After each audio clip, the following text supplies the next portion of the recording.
Hey everybody, just going to take a quick break from the show to get you styled up with Stitch Fix. Shopping's hard. It's hard. With Stitch Fix, you get a stylist, though, who understands your style, your size, your budget, and they do all the shopping for you. Wow. This is excellent. Shopping, I'm telling you, shopping and figure out your style, it's overwhelming. Let somebody help you when it comes to getting dressed. We don't know what we're doing, so we let Stitch Fix help us out. A Stitch Fix stylist there. They know what works on us. We get the prices that make us look really good, and it feels good. You get some confidence boost walking around knowing that you're looking decent here. Oh, yeah. Yeah, we just give the stylist our sizes, style, budget preferences. We order boxes when we want, how we want, no subscription or any of that required. And they send called Just For Me pieces as well. Like, maybe you'd like this, and it's awesome. Outfit recommendations, styling tips. You keep what you love, you send back the rest. It's super easy. Yep. You can do it, and we are doing it because it's excellent. Personal styling for everyone. Get started today at stitchfix.com/STM. That's stitchfix.com/STM. Now back to the show.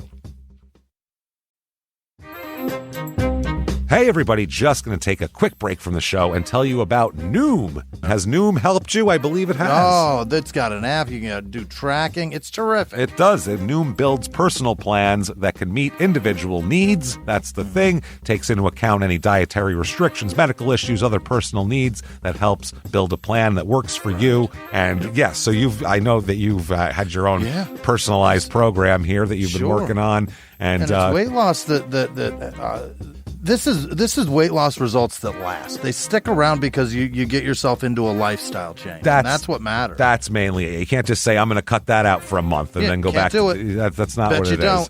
So I'm glad it's helping you. That's great. And it really does. I like the psychology and biology-based approach here. Yeah. Noom Weight uses psychology. That's why they say losing weight starts with your brain, but it also takes into account your unique biological factors, Jimmy. All of your multitude flora and fauna that goes on inside of you there. Sure. Yeah. Stay focused on what's important to you with Noom's psychology and biology-based approach. Sign up for your trial today at Noom.com, Noom.com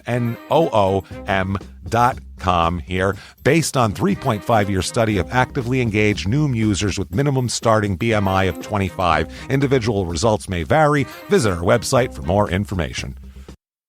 Thumbtack presents the ins and outs of caring for your home. Out. Uncertainty, self-doubt, stressing about not knowing where to start. In.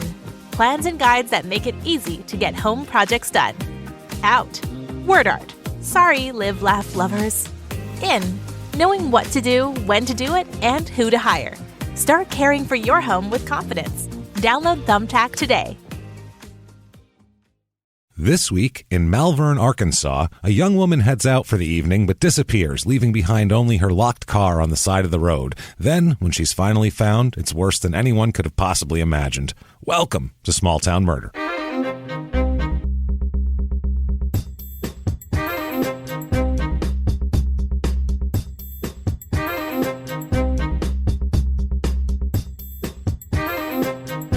Hello, everybody, and welcome back to Small Town Murder. Yay! Yay, indeed, Jimmy. Yay, indeed. My name is James Pietragallo. I'm here with my co-host. I'm Jimmie Whisman. Thank you, folks, so much for joining us again today. We appreciate it. New listeners, welcome aboard. Yeah, we've had a lot of new people on board lately, so I want to welcome them in. Thank you for joining us and giving our little crazy corner of the planet a shot here.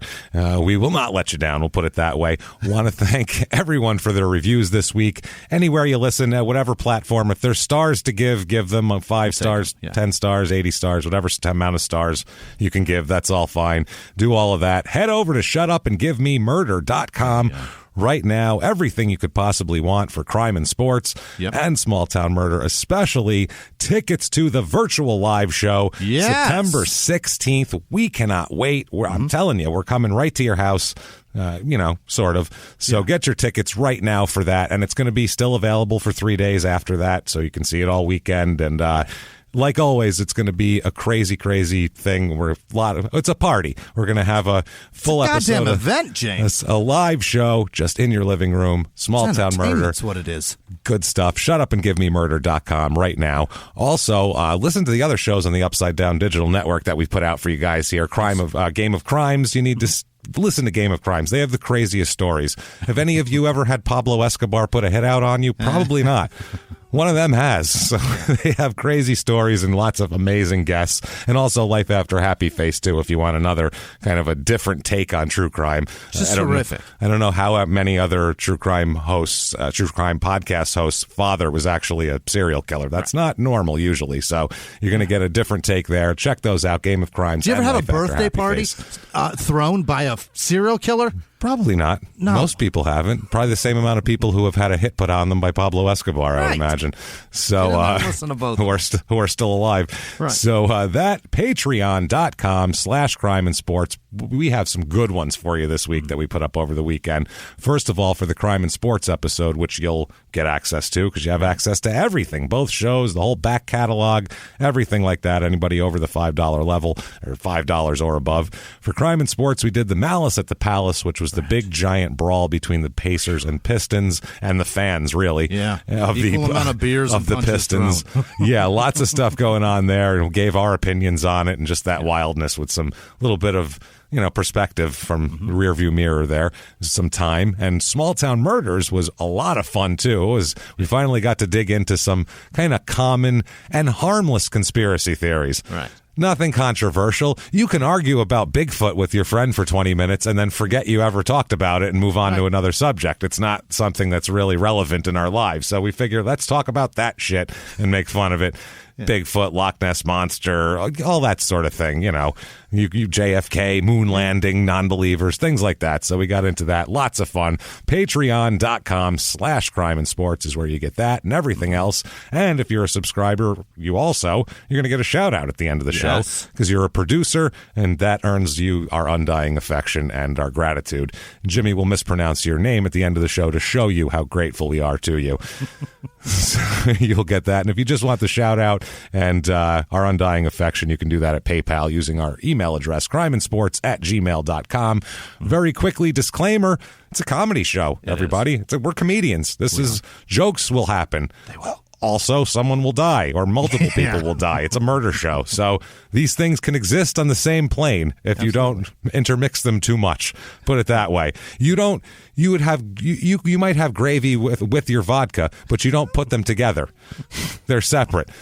We don't think you could eat something with gravy on it and you could have vodka, but you don't put gravy in your vodka. That would be different. So you can make jokes separate of someone getting dismembered. That's what we do here.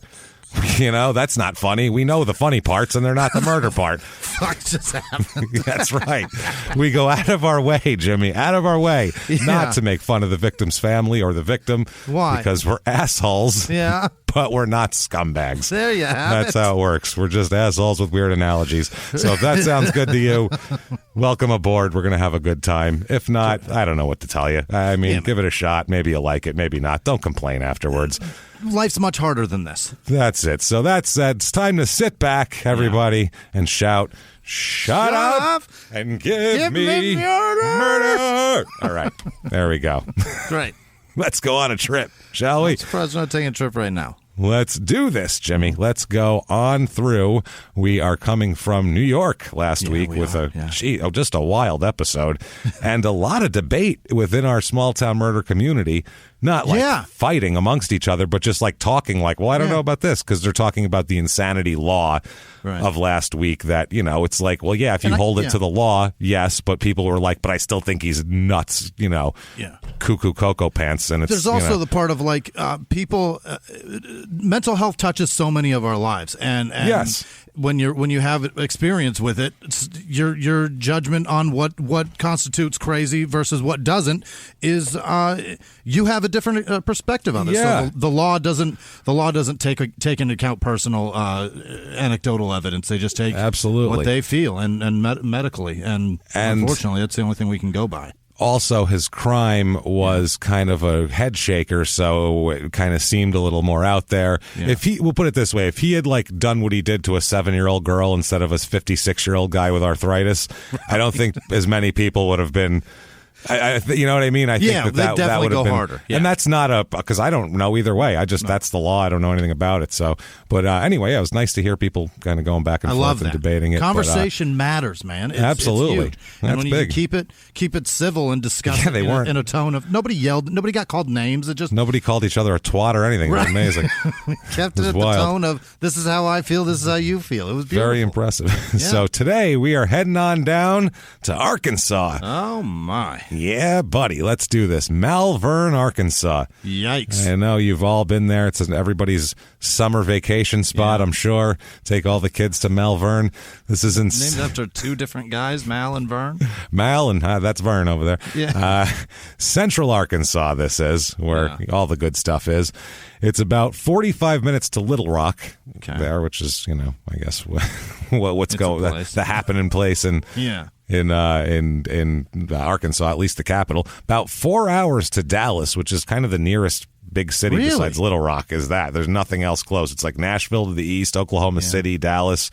Nothing's close. So 4 hours. Big cities to in Dallas. Arkansas are like not. It's fascinating. It's a lot of small. Fayetteville, and that's a big town. That's a big city to them. Pine Bluff has 40,000 people. That. Yeah, right. that's what it is. Fascinating state. It is 3 hours and 15 minutes to Marmaduke, Arkansas, which was episode 173, which was our last episode, May of 2020. It's been a while. Been a while since we've been to Arkansas. Another thing Arkansas has is maybe the worst roads in the country. Yeah. If you drive on the 40, you're just like, holy shit, I can't wait to get to Oklahoma, which is very rarely said. And it's said as you're driving through Arkansas. Yeah. Because it is they have not, I don't know if they're trying to make you like break down so they could come and like take you or into the woods or some shit or what, but not good for your car. And those roads are federally funded. Where are you channeling the money, Arkansas? I don't know. It's bad on the 40. It always is. I've been across it like 4 times, and over the span of like 15 years, terrible every time. So they don't have the terrible weather they have. There are tornadoes, obviously, and hurricanes. Yeah. Well, they get really snow. But it gets really hot and really cold. They get it all. But the flooding, they've got everything. I'm wrong. They have everything. It's every reason for the roads to be pieces of shit. Weather-wise, it's the worst place you could be because you get it's 100 degrees and humid in the summer. It's snowing in the winter. You get floods. You get tornadoes. You get it all, like you said. Oh boy. This is in Hot Spring County. Oh, baby, Hot Spring. Area code 501. It's about 10 square miles, so it's kind of a big area. It kind of encompasses a couple of smaller, like, township-type deals. Yep. The motto here, and this is their motto, quote, the brick capital of the world. All right. So they used to make bricks here. Okay. Their other motto, which is, just not lesser known, is we don't make shit here anymore, which is, we used to make bricks. That's not true anymore. So... history of this town. All these buildings that are made out of concrete now. Fuck. Yeah. Damn it. Goddamn wood and concrete and glass. Had everything on bricks. So it was. We read the Three Little Pigs. we thought that was a good idea. It's better than straw. At the time, those were the options. We were like, brick or straw? Well, so Malvern, founded in 1870 by railroad companies, which is what happens a lot of the time. So many of these towns, kind of as you go out west, were founded because they needed like a place in between railroad stops, essentially. So it officially became the county seat of Hot Spring in 1878.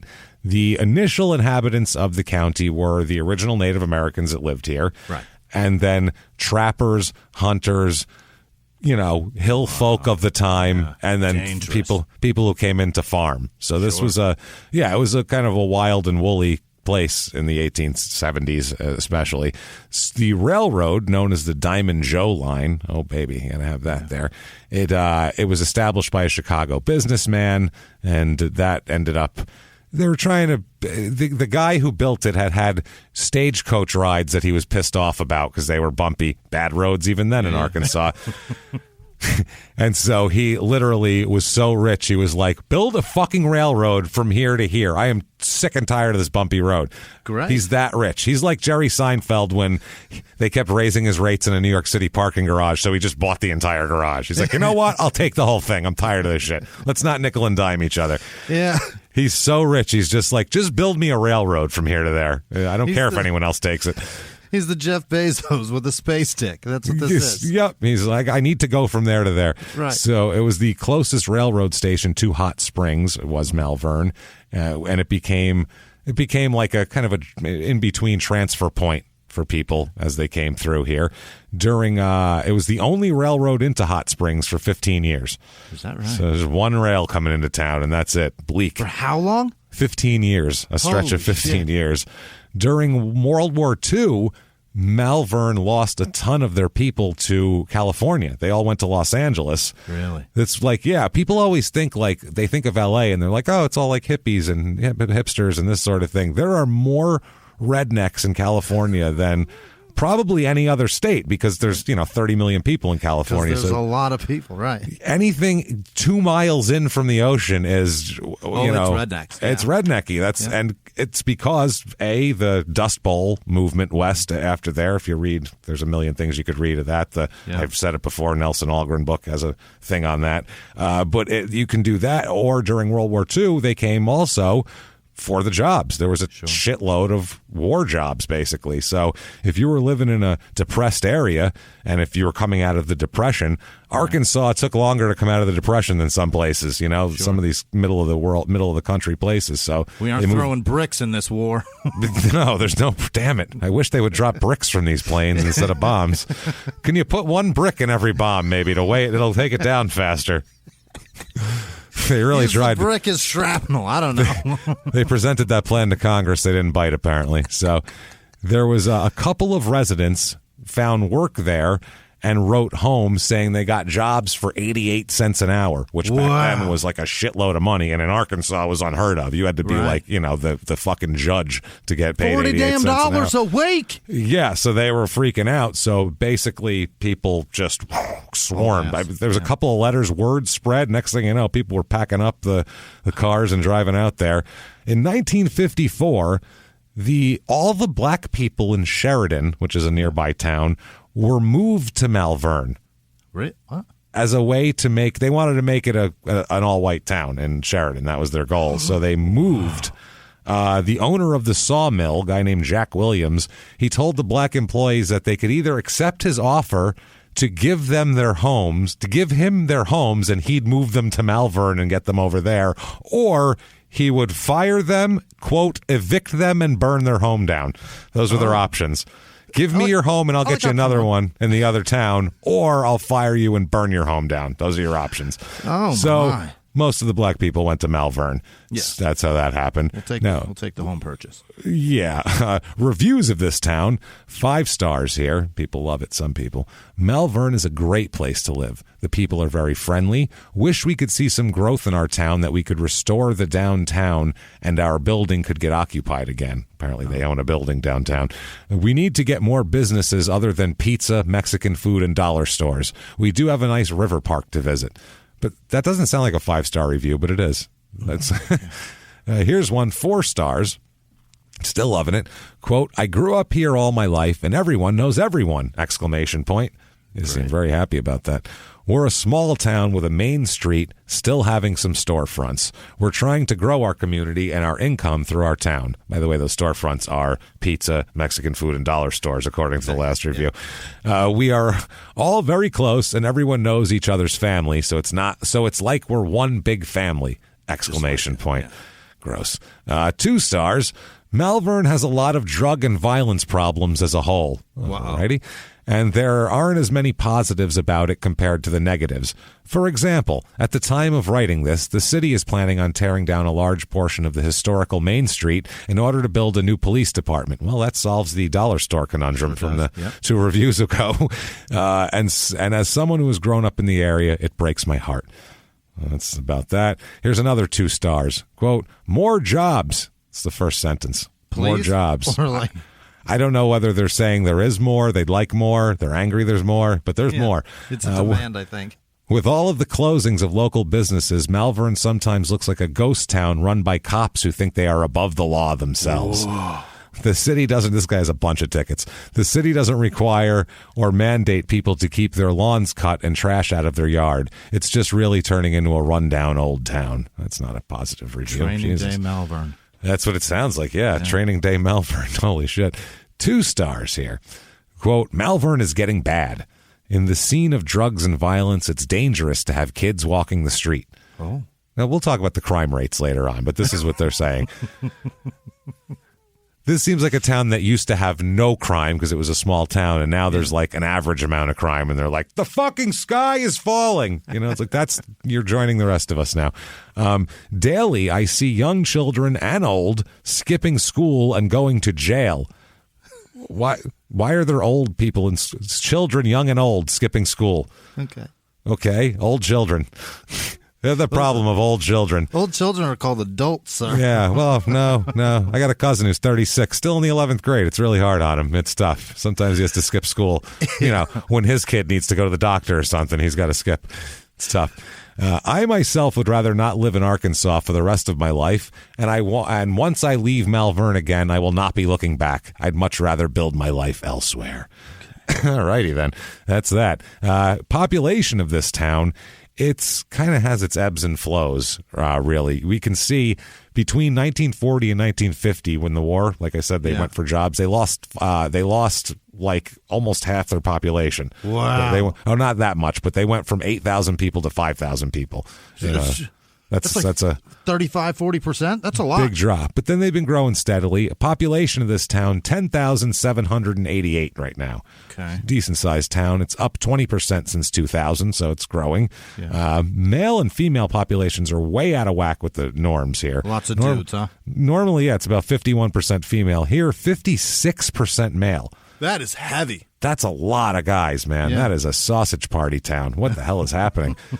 That's a bad ratio, everybody. You need to put some incentives in, put some billboards up, free houses for women. I don't know, something. Fuck is that 44% women? Is that math? It's 44% women. That's not enough. That is not good. That's not enough women there. That's bad shit. Bad stuff. Median age here is right about on track. It's 38, so that's just about normal. A lot of people in their 20s and 30s.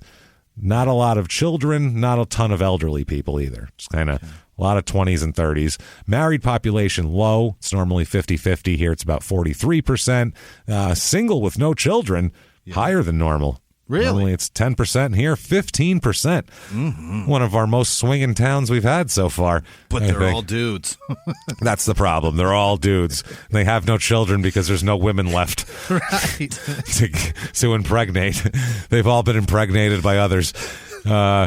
Race of this town, 61% white, which is right about at the national average. More black people than the national average, though. 29.7% black. Wow. So, yeah, it's a lot of black people in town, actually, about 3,000 black people. 0.4% Asian. Not a lot of Asian people here at all. That is not a lot. 6.1% Hispanic. So it's white and black. It's a southern town. Religion in this town, actually less than you'd imagine. Normally it's 50-50. Yeah. Here, I think it's because it's younger people, but it's 65. Low. 48%. 48%. Really? Absolutely. But 34.6% of the people are, of course, Baptist. As fuck. Baptists are, as we know, the Catholics of the South, obviously. So that's how that works. Couple 0.3% Catholic. They're having none of that shit around here. Don't you dare. Get your ethnic ass away from me. And they think Irish is ethnic back there. Rosaries. Not good. A couple of Methodist, a Pentecostal or two. 0.0% Jewish. That's not. It's not going down here. Last election, Hot Spring County, it's a rural county, so you would, the votes as you'd expect it to. Yeah. It's just going along with the pattern of the rest of the country. It's 24% voted Democrat in the last election, 73% Republican. There you go. So it's a conservative kind of county. Unemployment rate here is low, actually. Rest of the country right now, it's about 6%. Here it's less than 5%. But median household income also low is the problem.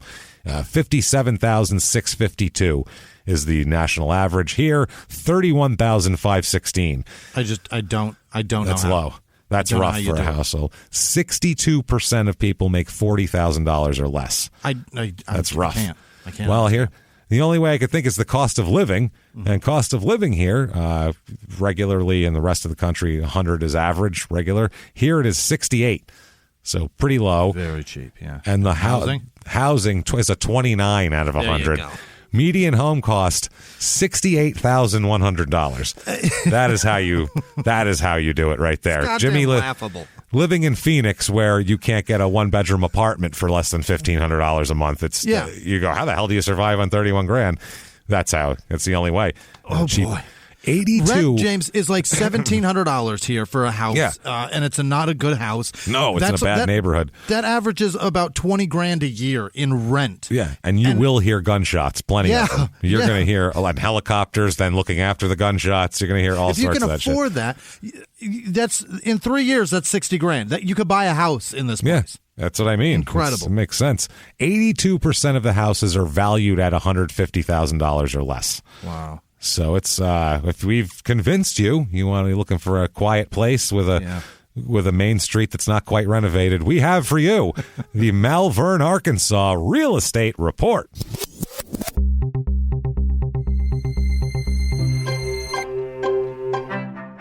Your average 2-bedroom rental here goes for, you ready for this, Jimmie? 2 bedrooms, $561. Holy shit.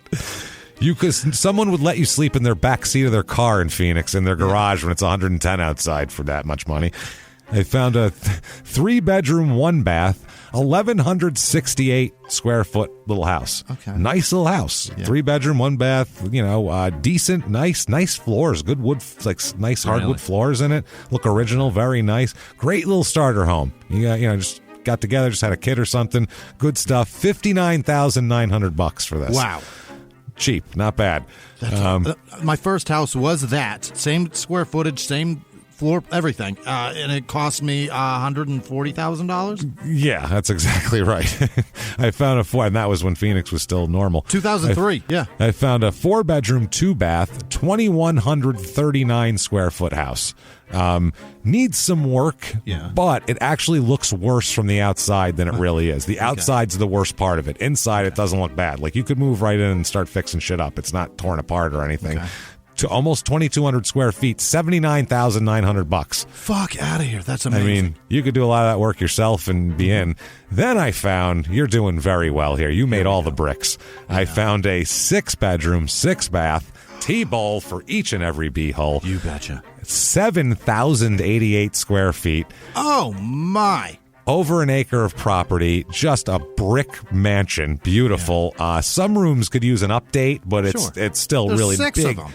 Beautiful, big, huge windows. $674,900. That is so affordable.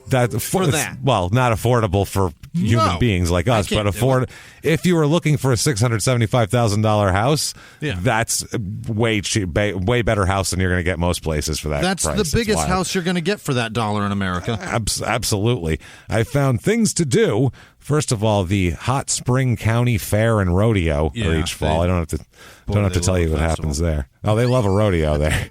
Then I found the Arkansas Heritage Festival. Oh, boy, I hate that. It's the festival will be a free 2-day event.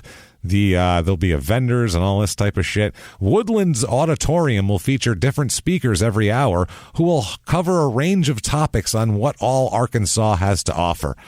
Speakers include, you ready, buckled in, Jimmie? Yeah. Rex Nelson. I know you've been dying to say, for free. Rex Nelson for free? What are you fucking kidding me? Guy and Anna Lancaster. I mean, that cements it for me right there. A couple, both of them, huh? They're both there. Yeah. Lisa Carey of the Coleman Quartz Mines. So that's important. Holy shit. Holly Hope will be there from Arkansas Preservation. That is not a porn star. No. And also Terry Diggs is coming. So, I mean, that is a porn star. I'm sorry, but that is a porn. He's a man. It's a very large penis porn star. It's huge. They'll have 2 event stages. Arkansas folk music will be there. Charlie Moore will be performing. I don't know who the fuck that is. There'll be entertainers, all sorts of shit. There's like a Miss Heritage Festival competition. Gross. Gil Grand was going to do Johnny Cash covers. It's quite the event. And also, he'll do covers of Johnny Cash, Glenn Campbell, and Conway Twitty. No one else. No one else. You got any Marty Robbins? Fuck you! Stick cool water up your ass, motherfucker. I don't do Marty Robbins. I do Glenn Campbell, Johnny Cash, and Conway motherfucking Twitty. Read. Deal with the Twitty. But you play Glenn Campbell, I will fucking choke you. You want to hear Rhinestone Cowboy from a cover band? Come on, Jimmy. The concert is a ticketed event. Tickets are $25 for that. How insulting. I think that's what we charge. Fuck that. We at least make up our own material. At least we make up our own shit. Yeah, we should just do any other podcast. We'll write it down. We will commit it to memory, and we will just do somebody else's podcast. That's it. Just doing We're a cover podcast. No, that's what we do. We're just going to sing Conway Twitty songs. That's what we're going to do. You don't like it? We're going to do 4 hours of me and James doing back and forth dueling Rogans. Okay. Doing Twitty. I think we do Twitty tunes back and forth. I like it. Crime rate in this town, what we're interested in. The awful crime that's driving people from it based on the reviews. Property crime, just about average. Slightly high maybe, but just about average. Mm-hmm. Violent crime, murder, rape, robbery, and, of course, assault, the Mount Rushmore of crime, is just about average, maybe a hair low. Okay. So crime is average in this town. That's what I mean. It's an average whatever. So that said, let's talk about a day when it wasn't so average. Okay. Let's talk about a murder. Yes, shall we? Should. I think we should get into this. Okay. Now, let's go back in time a bit here. See, this is what I like about this show, too, is you never know when we're going to be. We don't know where. We don't know when. Seriously, we could be in Idaho in 2007, or we could be in, Mississippi in 1973. Who the hell knows? Anything's possible. So the only thing you know for sure is why we're there. You know why we're there. And in Arkansas, it's a sliding scale of time. If it's, let's say we're in the year 2000, you have to picture 88 in your head, and that's Arkansas. You know what I mean? It takes a while for things. Arkansas is the last place anything gets to from either coast. It's really. What year are we there? 93. Okay. 1993 we're here. They don't even have Tweety Bird and Tasmanian Devil shirts with them dressed like gangsters yet. No, not even that yet. No. They have hip-hop bugs.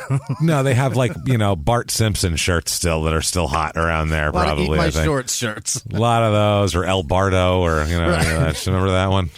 It's got the mask on. Yeah, it's a pretty good one. Yeah, it looks like Batman, essentially. 93, so you got to think about that.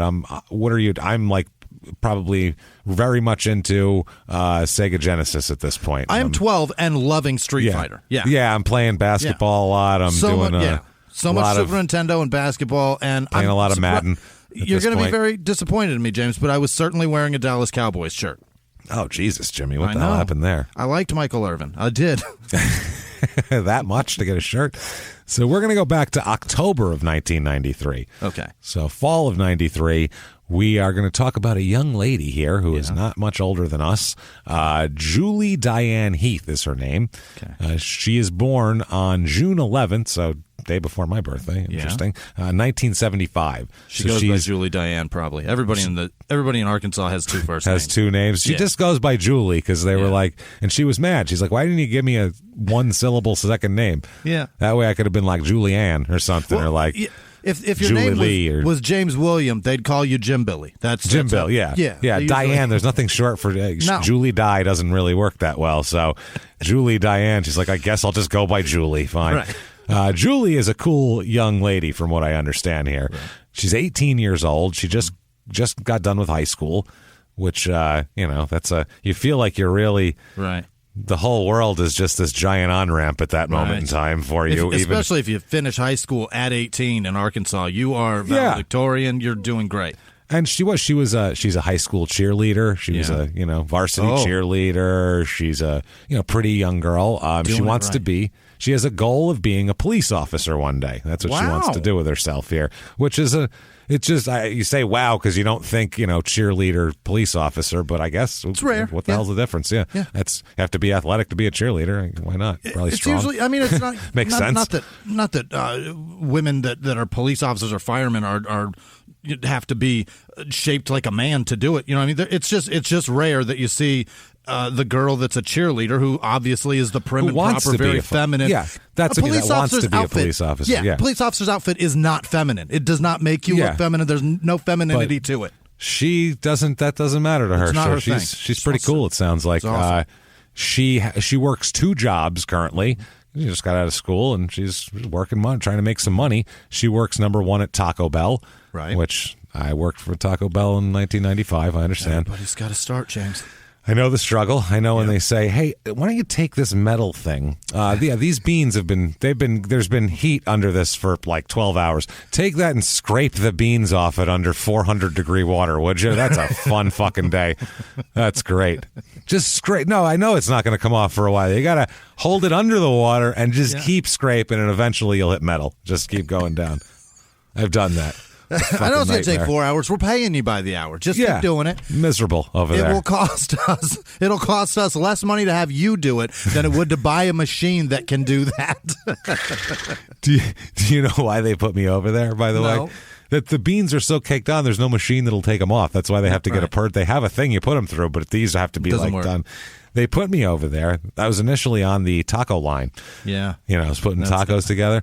I, as you know, Jimmy, am really particular about things, everything pretty much. But the way I put the show together, where you go, oh, that's really that's how I put a taco together too. Like there's no difference to me that a show that hundreds of thousands of people will listen to. You're the guy that's making me sit in the drive-through line for 5 minutes for 3 tacos because you want it nice. But when you open those tacos, you'd be like, "Jesus, fucking take forever." Then you'd open and go, "Oh wow, that's really nice. It's a really nice taco." I'm telling you, because I want it to be right. Like, if you walk on our Taco Supreme, I'm not just going to squirt sour cream across the thing. I would, hold it up, and it would be like a perfect thing of sour cream across it. Caulking gun. They have a caulking gun. That's it's literally in a caulking gun. Right. And they had the regular and the light. And then I'd put everything would be the perfect thing. So my food was the most beautiful food Taco Bell ever put out. You're Wolfgang Puck of Taco Bell. Problem is, the manager was like, "It's just got to be fast." And I'm like, "Yeah, but it's going to be terrible then. It has to be." I actually said to him, "I think they're going to appreciate a nicer taco." I was 15, 16 years old. 16. They're paying 39 cents, James. Yeah. They want slop. Well, I was challenging the entire fast food concept is what I was doing. I just got a job. It was my first day, and I'm like, everything that you've been doing that's made this company a success for, and have 4,000 locations, I don't think we should do it that way. I really think we should slow everything down and make quality tacos. It's not that we should just do it all different. Just do it, better and slow. I feel like just better. Just slow everything down a little bit. And he was like, tell you what. Take this pan, go over there. I was like, fuck. Make it look nice. Yeah. So take all the time you want. Make it perfect. Don't care. So I went across the street and got a job at a pizza place instead. Good I did that on my lunch break with beans on me. And I went back and was like, I'm not cleaning these beans anymore. I quit. I'm like, how did you do that? I went across the street. So anyway, she works at Taco Bell and also at a jean factory. Jeans, pants. Yeah. I don't know what company, but a factory a factory that makes jeans. Brett Favre's overseeing it, just watching his dick out. And she saved up and earned enough money to buy a car as well. Wow. And she had, there are varying accounts of what it is, whether it's a 1967, and we don't know whether it's a Mustang or a Camaro. But it's cool as shit is what it is. But that's pretty cool. I've heard more Mustang than Camaro, so I'm going to go with, we'll just say Mustang. They're similar anyway. Camaros are but the much 67 better. Mustang is, the girl that drives that is much cooler than the 67 Camaro. I don't know about that. No? I'd rather have a Camaro than a Mustang. Because you're a dude. I guess.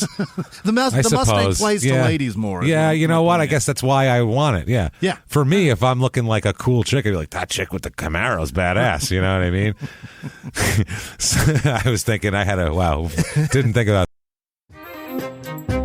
Hey everybody, just going to take a quick break from the show to tell you about the safest sponsor ever, Simply Safe. Absolutely, these people will keep you safe. It's amazing. You know that every 26 seconds a burglary takes place in the United States, according to the FBI. That means that by the time this podcast is over, dozens and dozens of homes will have been targeted, ransacked. God knows what happens here. So protect your home before it's too late with Simply Safe proactive security system. Simply Safe helps stop threats before they even have a chance to break in. Named Best Home Security System by U.S. News and World Report 5 years in a row. And by us for about the last 8 years as well. If you trust us, believe me, you want Simply Safe. So visit simplysafe.com/small to claim 50% off a new system with professional monitoring plan and your first month free. That's simplysafe.com/small. There's no safe like Simply Safe. Now back to the show. This show, Small Town Murder, is brought to you by BetterHelp. Get yourself some therapy, everybody. Honestly, here. We often hear about, red flags that you should avoid. Hey, that's a lot of a thing. It's become a real phrase now, real cliche. But why don't you focus also, you look at green flags in friends and partners. Look for good things as well. Right. And maybe you're not sure what that looks like, though. Therapy can help you figure that out. What are positive things? What are the green flags? And then you can practice them in your relationship. It's absolutely a fact. And so, honestly, we absolutely are huge advocates for this. It really, really helps. BetterHelp is fully online, making therapy affordable. It's convenient. They serve over 5 million people worldwide. You can access a diverse network of more than 30,000 credentialed therapists, wide ranges of specialties there. Here's the coolest part. You're not getting along with your therapist, you're just not feeling it, you can switch at any time, no extra charge. Wow. The thing is, they want you to get help. That's it. And you can do it with BetterHelp. Discover your relationship green flags with BetterHelp. Visit BetterHelp.com/smalltownmurder today to get 10% off your first month. That's BetterHelp, HELP.com/smalltownmurder. Now back to the show. Hey everybody, just going to take a quick break from the show and tell you all sorts of good stuff about Chime. That's what I'm talking about. There's so many extra fees you have to pay in life. Everything. You go to the airline, there's an extra ticket on that. There's extra fee on every fees and fees, hotels, fees, all this type of stuff. We're trying to make progress, and the next thing you know, here comes another fee coming at you, and it's more money than you expected, and your whole math is thrown off, and it's awful. Learn more at chime.com/smalltownmurder.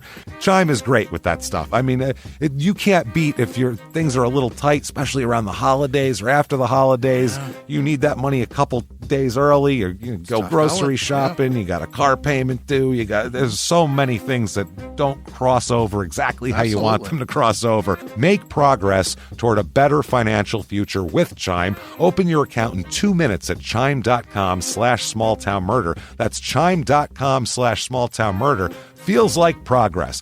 Banking services and debit cards provided by Bancorp Bank N.A. or Stride Bank N.A., members FDIC. Spot me eligibility requirements and overdraft limits apply. Boosts are available to eligible Chime members enrolled in Spot Me and are subject to monthly limits. Timing depends on submission of payment file. Fees apply at out-of-network ATMs. And now back to the show. That one right. So she buys this car. It's beat up. Yeah. It's a beat up. Well, it's a beater. I mean, it's an old car. But every time she gets paid, I guess she kind of fixes it up a little, gets a little, her and her dad, William, restore the car together, hook it up, put a new part in here, new part in there. Yeah. It's got problems still, though, mechanical problems, but it's drivable. She uses it as her transportation. Awesome. And she sounds like a cool, not a one-note person. A cheerleader who also wants to be a police officer, and she's got a Mustang, and she's like... Two jobs. And 2 jobs, yeah. Like, she's got a lot going on for herself. I hope my daughter grows up like this. Yeah, absolutely. She also has a boyfriend at that time. I want my daughter to grow up like this. At 18, you want her to have... What do you want her to be in the fucking... What, are you going to lock her in a room? She's 18 years old, graduated from high school. Still no dating? Yes. So when's she allowed to date? When menopause? What are we talking when I'm here? Dead. Let me know when your periods stop, and then you're allowed to go out? Like, what are we talking about here? I don't want it. I don't want it at all. You're hot right now? Good. Yeah. You gotta have it. Would you call it a flash? If so, I think you should start looking for dates. Now you can date. I feel like you're ready now. That's a father's brain. You got hot flashes and you like knitting? Now you can date. Perfect. Here, wait. Here's a cat. Take that with you. I'm going to give you your options here. You could So I'll judge her dating capabilities by the quality of sweater she knits me. That's perfect. That's great. So that's Jimmie's concept on fatherhood. Around menopause. When's the right time for dating? High school, 16, driver's license, 18. We'll go with menopause. How about that? I know what guys are like, and I don't want her around them. The first time she's really upset about her taxes. Well, she'll be older. Then we can talk. Yeah. Then we can talk. So the night of October 11th, 1993, Julie, she's a busy girl, 2 jobs, boyfriend, stuff going on. She's got a lot happening. She is going out that night to go see her boyfriend here. She lives in Malvern. Her boyfriend lives in Hot Springs. Okay. So she's heading over to Hot Springs, and she's going to drive there. The problem is she doesn't come home that night. Mm-hmm. And so, maybe she fell asleep, maybe whatever happened, down.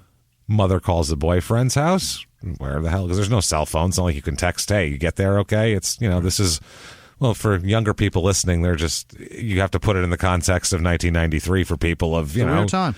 Yeah, have to pick up the house phone and call over there. They have to pick up the house phone. Might have let the answering machine pick it up. Yeah.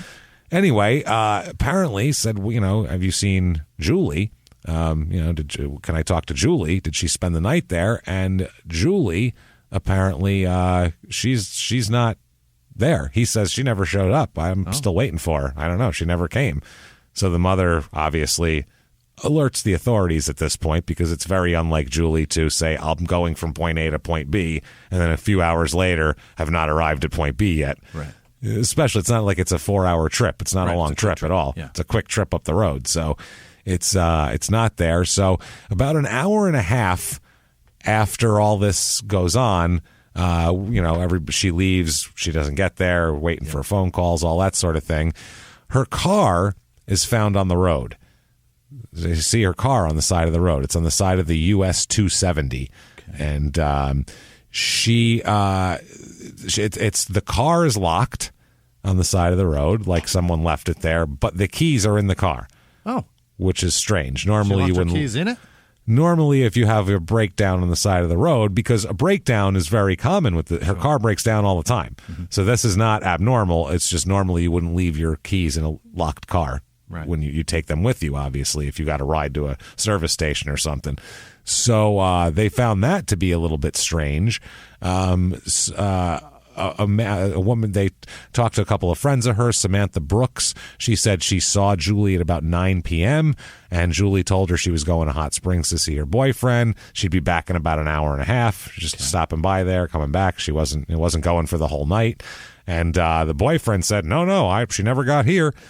So they're like, well, okay. Did she wander off? Are they suspicious of him? What the fuck? She goes over there, and all of a sudden she never shows up. That's seems a little bit strange. So they're checking everywhere that she might be, and no one can come up with anything. No one comes up with anything. She seems to have disappeared into thin air. So by the next morning, the police are issuing appeals to the public of, hey, if you see Julie Heath, let us know. She's missing. People are worried, and she all they can figure out is her mother, Nancy Heath. She said that her daughter's car was running hot and that she may have had to pull it over to let it cool every once in a while. Because, when you're working on an old car, you'll have these problems that it's like whack-a-mole. You're chasing down issues, and her car was overheating. So she'd have to pull over, let it cool down. So they said, well, that's all I could think of why she would pull over, to maybe let her car cool down. I don't know why she'd leave it there. Maybe if she got a ride, but then she disappeared. So, they don't know. They don't know what to do about this. So they end up that night. They started looking for her immediately. By midnight, 1 a.m. There's a pretty good search on for her. There's a rookie officer at the time, and he says he stopped almost 60 cars that evening in hopes of finding leads. Basically, they put up a roadblock. This is a small town that didn't have, that's why people are like, there's crime now. There's so little crime that when an 18-year-old, she's not 8, when an 18-year-old disappears, immediately that night, they put roadblocks up and question everybody in the cars. Have you seen Julie Heath? Do you know where Julie Heath is? Have you seen this girl? Like, that's a fucking swinging into action. We've never seen that before. Adult. Yeah. Granted, those are their parents, but legally, she can go where the fuck she wants. Yeah. She could be off somewhere, she could have met some fucking NFL player somewhere and she's off in a hotel in Little Rock, having a good time or so. We have no goddamn idea, but they don't believe that, and it's right away goes to a massive search, which honestly is we see so often on this show where they're just like, well, I don't know, if she doesn't show up in a week, let us know about it, and then this at least they're trying here. He said, quote, "We conducted interviews on everyone traveling in both directions during that time frame that we knew the vehicle was last seen and where the vehicle was recovered by the deputies." So they're looking all around. Nobody has a clue. Nobody saw her. Yeah. Nobody has seen her. They said that a couple of them said, "I saw that car when I drove by last time." I don't know, though. I didn't see her. Yeah. Thin air, gone. Poof. No more Julie. Can't find her. Next day, she's gone. No contact, no anything. So with Julie missing, let's talk about somebody else. Okay. Let's talk about kind of the opposite human being. You have Julie, young, life ahead of her. Motivated, working hard, has goals, successful, has things like that. Now let's talk about a guy who has none of these things going for him. You mean the guy the reason that I don't want my daughter to date? This is the guy. Well, this is the guy you definitely wouldn't want your daughter to date. Right. Really, this guy, this will keep you from wanting your daughter to leave the house. At this, you won't want her to leave the house knowing about this guy because he's not a guy you'd want anywhere near any of your children. Eric Randall Nance is his name, Nance. He is born January 9th, 1960, so he's 33 years old at this moment in time, so not 18. He works HVAC, which that's fine, good job, especially it's a good, solid the people job. Who sell you the school for it are swindlers, but go on. Yeah, a lot of those are shit, but if you have a job doing HVAC, that's a solid goddamn job. So it's remarkable that he has that good of a job, honestly, right now, because he has recently been released from prison. Oh, Jesus. He's only been out of prison about 5 months at this moment in time. So for what? And that's the thing here. And he's new also. He was in prison in Oklahoma. So he's just moved over to Malvern. He has 6 prior felony convictions. 6 felonies. 6 felonies on his record, which... Wow. I mean, HVAC, I get it, but that guy, I hope, is doing outdoor HVAC. They're letting this guy in people's houses. Honestly, he's treating felonies like Pokemon. Well, what he was in prison for was even worse. Oh. He was sentenced to 20 year in prison. For what? He just did 11 of 20. Wow. He did 11 of 20 years. Wow. For rape and sodomy of 2 girls in Oklahoma, 2 underage girls in Oklahoma in 1982. Wow, that's a Charizard. 2, yeah. That's rape and beating as well. He beat, raped, and sodomized 2 underage girls in Oklahoma in 82. That sounds like some shit you get 20 years for. Yeah, it does, yeah.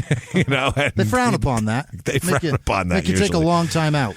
But how often have we heard somebody had some shit like that and they got like a year and a half or something? That happens all the time on this show. So he got 20 and did 11 years of that 20. He gets out and then 5 months earlier, and by October he's in Malvern doing HVAC. Yeah, but that means he's doing that when he's 21 years old. 21. He was capable of that kind of crime. Yep. Of Holy two different girls. That's crazy, man. Yeah. That is honestly insane at 21. That's a bad man. Yeah, he didn't even have the world beat the shit out of him yet or get any rage yet or anything like that. He was just like, that's some shit he's been thinking about for a while, which is disgusting. So, his life isn't going quite as well as Julie's, we'll put it that way. So, he lives in Malvern at this time, does HVAC, like we said. And on October 11th, 1993, same night where we caught up with Julie, he's got a different schedule that he's keeping. Somewhere about 9 or 9:30. Now, if we remember, Julie left her house about 9 o'clock to go see her boyfriend. Right. The going from Malvern to Hot Springs. Now, between 9 and 9:30 in Hot Springs, Nance leaves his girlfriend's house. He has a girlfriend. How the fuck? Okay. 5 months out. 5 months out, he's got a good job and a girlfriend. in another state. 5 months out for beating, raping, and sodomizing underage girls. This guy has a fucking girlfriend and a decent job. I know guys who are not bad people who cannot find a fucking girlfriend for the life of them. What are they doing wrong? Have jobs at the same place for a decade. Yes. They can't get a girlfriend. Can't get, and they have never been to prison for anything near rape, sodomy, and beating of children, ever. Can't find a girl. But this guy. Wow. How hot is he? Not very, but he's got to have game. He's got to have some kind of Arkansas game, but it doesn't even sound like he does because... Or he doesn't talk and he's fucking mysterious. You know what I mean? Maybe, but I mean... Because at some point, you've got to blurt... In 5 months, you've got to blurt out why you've never met me and where I've been for the past decade. Well, mysterious is one thing, Jimmy, but when you hear about I was in jail for rape and sodomy of underage girls, you go, mystery solved, never mind. It's not so mysterious anymore. Crack mystery this case, solved. Scoob. Hey, mystery solved. He's an asshole. That was the big Easter egg we were all searching for, and we found it. Jinky, she didn't even need her glasses to crack this one. I'm telling you, man. Wow. So holy fuck. His girlfriend's name is Christy Jones. What the fuck could she possibly see in this man? Slim pickings in fucking Hot Springs, evidently. Yes, apparently. But there's more guys, 55% guys. Yeah. Pick a guy out. Jesus Christ. You're in demand if you're a woman. Yeah. You're in demand. You have a choice. This is your choice. And listen to what... Not only does he have the stats we've just given you, obviously. We won't tell you his crimes again, but... He leaves her house in Hot Springs between 9 and 9:30, heading for Malvern. So going on the same road, going the opposite direction. What is he wearing, Jimmy? Oh my, nothing. Overalls and a t-shirt. You bet he is. Of course, he's wearing overalls and a t-shirt. So and shoes. That's important. He is wearing shoes though. Good. Okay. Good. So. And I say that because it comes up later. Okay. So overalls, t-shirt, shoes. That's what he's wearing. Now, so he goes that way while Julie is apparently going the other way. Yeah. Now, around 9 o'clock-ish, that's the other thing with times. You have like a clock in your car that you never set. Nobody has a cell phone. They can just tap and go what time it is. So, I texted that guy. A lot of times we do now, you'll be like, what time was that? You'll go, oh, I sent a text around that time. You'll see what the timestamp was. And you go, oh, okay, that's around when that was. You know what I mean? But I do that every day. Do all the time. It's a great little way to keep track of ourselves, of our senile brains. Right. So at 9 o'clock around approximately that night, a woman named Rebecca Doyle, she said she saw a truck behind a car in the area where the car was found, Julie's car. Now, he drives a truck, Eric Nance. He does, but I mean, it's Arkansas. A lot of people are driving trucks. There's quite a bit of trucks, quite a few trucks driving around the roads here. So, absolutely.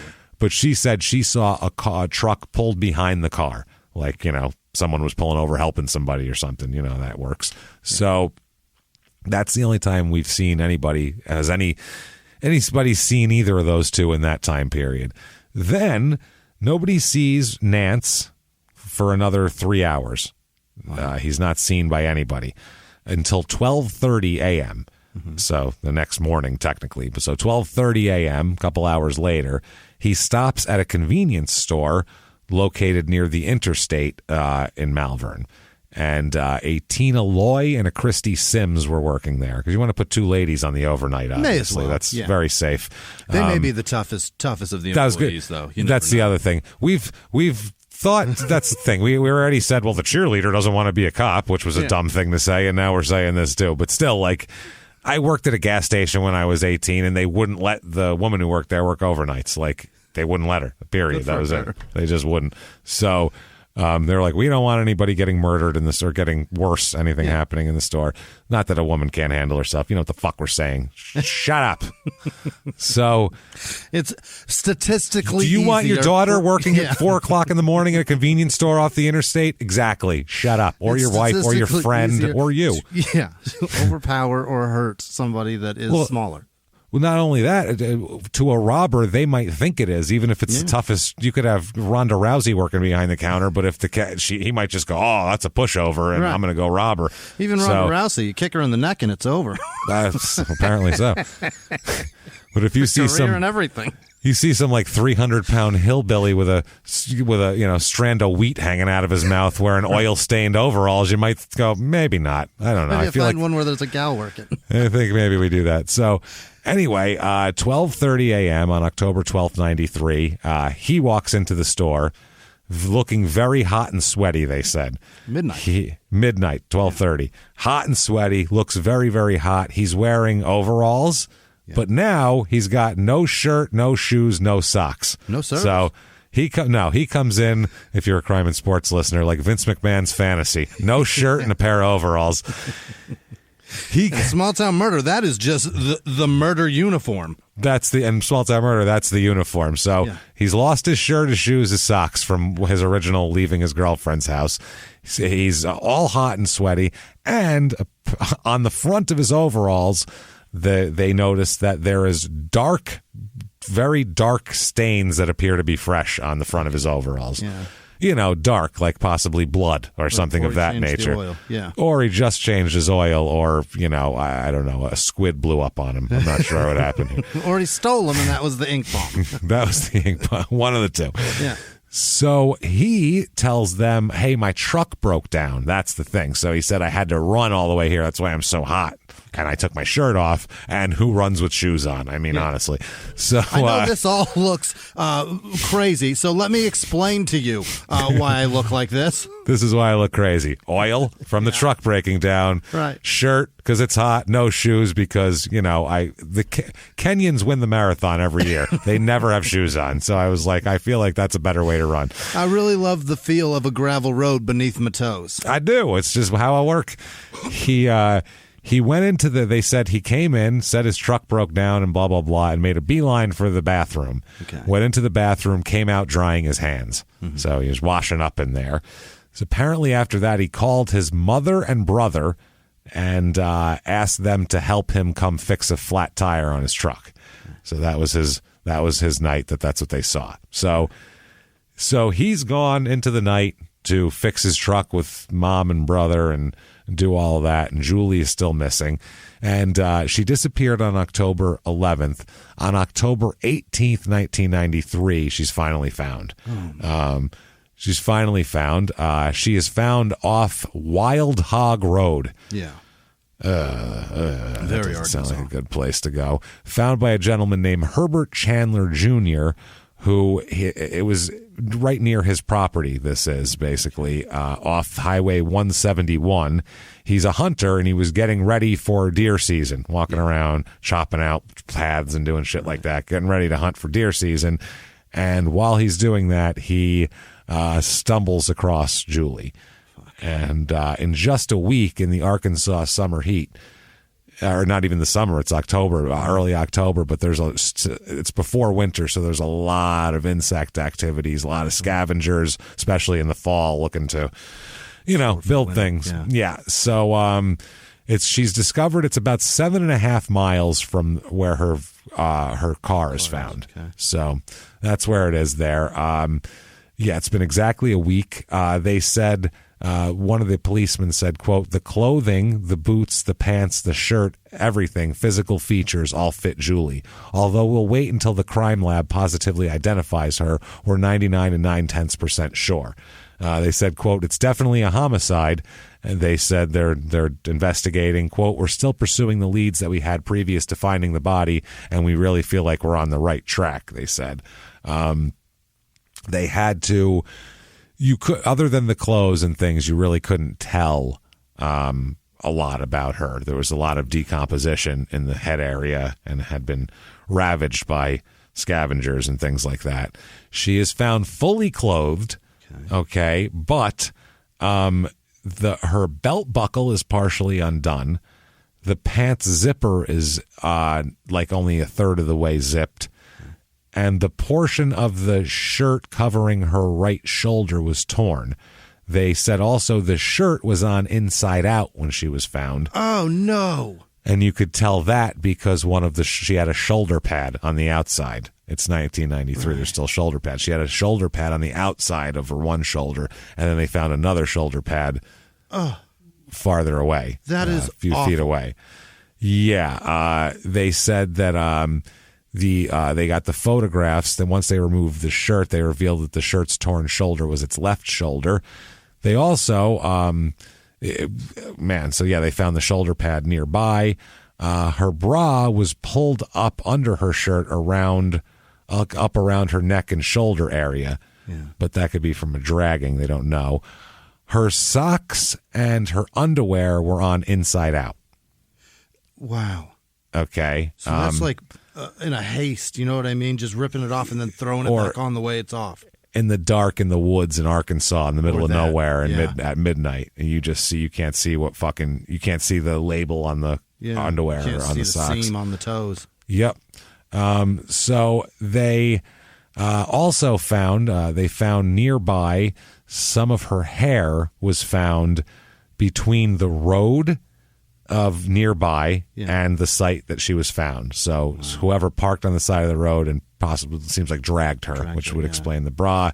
And they found hair kind of like in the dirt, in the gravel, in the, as her head hit. Yeah, it's really terrible. Dragging by the feet. Probably by the feet, yep. The close-up view on a photo, they showed 2 clumps of hair in the underbrush as well. So that's drugged by the hair. Or drugged by the hair. Either way, whoever did this was using her hair as a control method, it looked like, because pulling chunks of hair out. The medical examiner, Dr. Frank Peretti, he said that it was likely there was trauma to the skull and neck region of the body based on the accelerated skeletonization and evidence of insect activity in that area as compared with the relatively intact remainder of the body. So that was clothed, harder to get to, heads exposed. Right. It's going to really get... It's so fucking sad. Just sustained target. It's so sad. Unbelievable. So sad. The medical examiner also said that when the body was presented to him, it was dressed in one black shirt inside out, one pair of black jeans, one black belt, one pair of black socks, which were inside out, one pair of black shoes, a white bra pulled up around the neck and shoulders, pink underwear, which were inside out. The shirt and pants were intact around the body. The belt was buckled. The zipper was partially down. Like we said, belt was partially unbuckled. And she also had a pad in her underwear as well. Yeah. And that was right side. That was correctly placed. Wow. It wasn't like on the outside. So somebody put that back on. It wasn't on the outside. Big crisscross fan. Who knows? We don't know. Anything's possible. It's 93. Mac Daddy, make the jump, James. Oh, my God. The autopsy does not reveal the cause or manner of death because it was so much activity. But they said that basically the medical examiner said he believes... It can't be an official thing, but if he had to make a bet, gun to his head, he believes it was a death by a knife wound, and possibly there was also the shirt, the way it was cut, showed consistent with a cutting wound, like it might have been around her throat when her throat was slashed, that sort of thing. So that's what they're thinking. They don't know because all the soft tissue was eaten away, but that's the idea there. The medical examiner estimates the time of death to be now a week later with insect activity. Fascinating how fast a body starts to dissipate. There's literally no way for a medical examiner to have any fucking earthly idea when this body, at this moment in time, a week and all that shit. But I guess based on the evidence and everything, they put the time of death between midnight and 1:15 on October 12th. So that night. Mm-hmm. So, but I mean, that's a mad specific time. When that's based on the evidence, not based on science. Because if you find a body at 6 o'clock in the morning, if somebody is dead and somebody comes in and finds you and they come in, they'll put your time of death between 10 and 2 a.m. and you're on your couch with no other factors and everything like that. They have no fucking idea when you died. It's such an inexact science. Within 4 hours is amazing. And there's no way you could put it within an hour and 15 minutes a week later after. Right. That's crazy. In the heat of Arkansas, the humidity, whatever weather is there. Bugs, doesn't matter. Everything. The air. The air. Uncontrolled environment is the problem. People in this town, to put it lightly, freak the fuck out. Yeah. I mean, people are apoplectic over this shit. Sure. This is a 18-year-old cheerleader girl. I mean, that's Jesus Christ. With everything going for. Yeah, this is what the town, they really freaked the fuck out. I mean, the FBI gets involved immediately, too. That's how big this is. They call in the FBI because, I don't know if this area, if they have...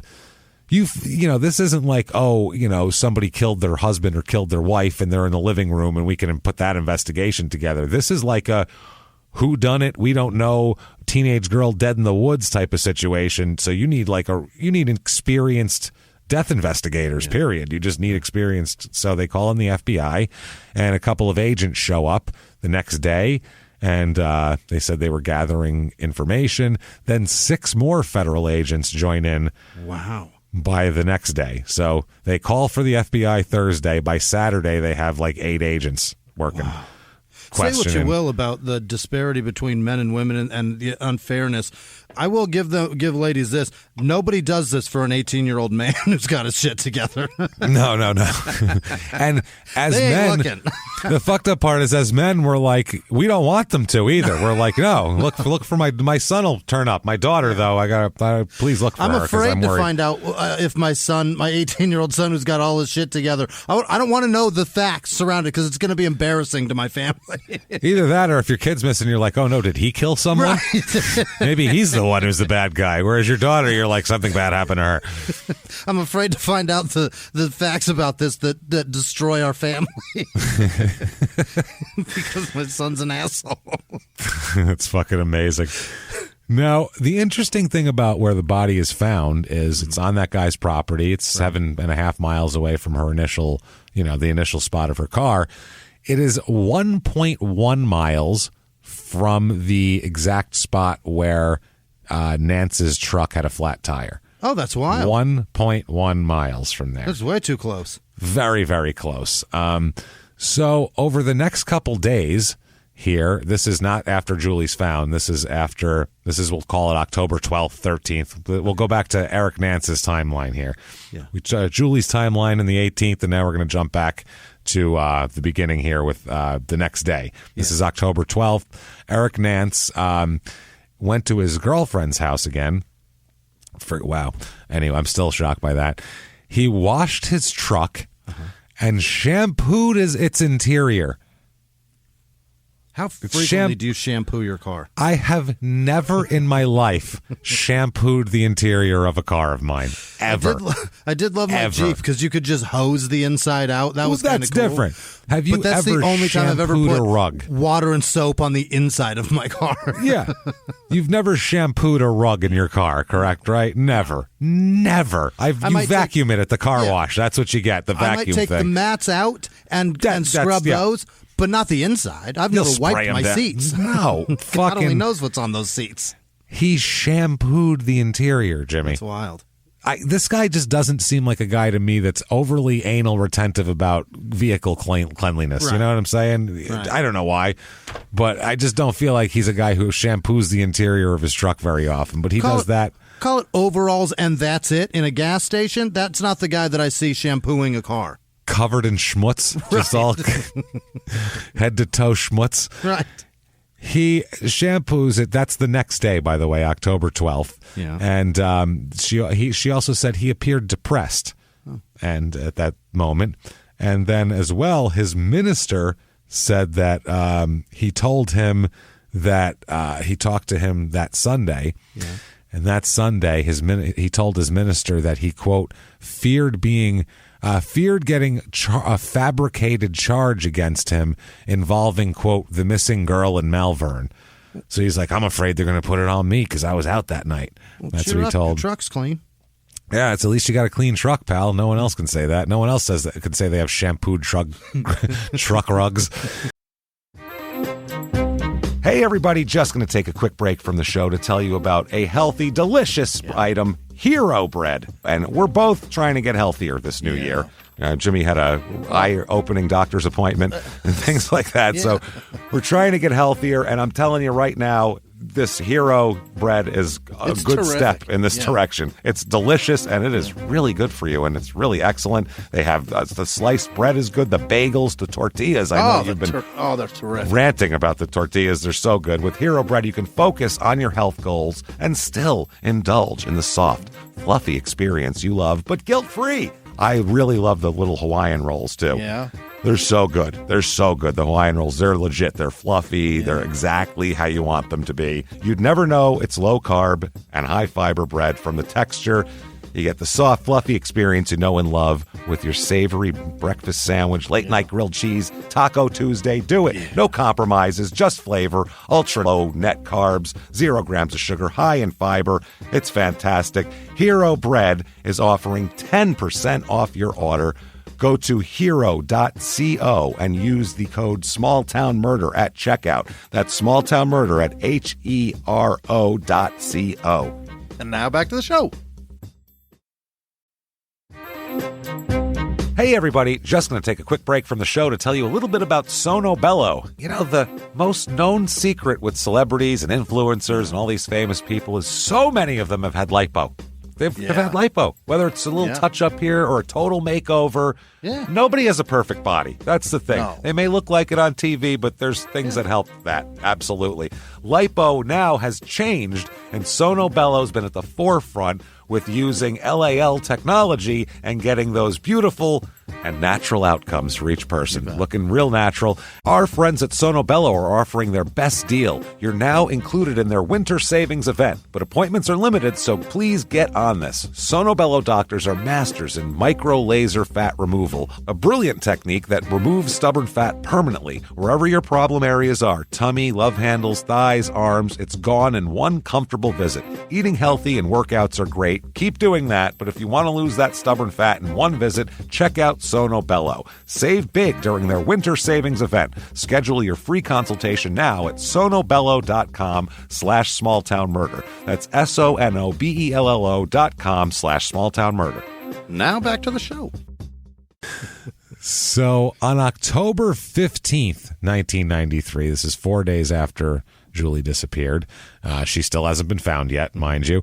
4 days after that, that's the 15th, Eric Nance voluntarily commits himself to the state hospital in Little Rock at this moment.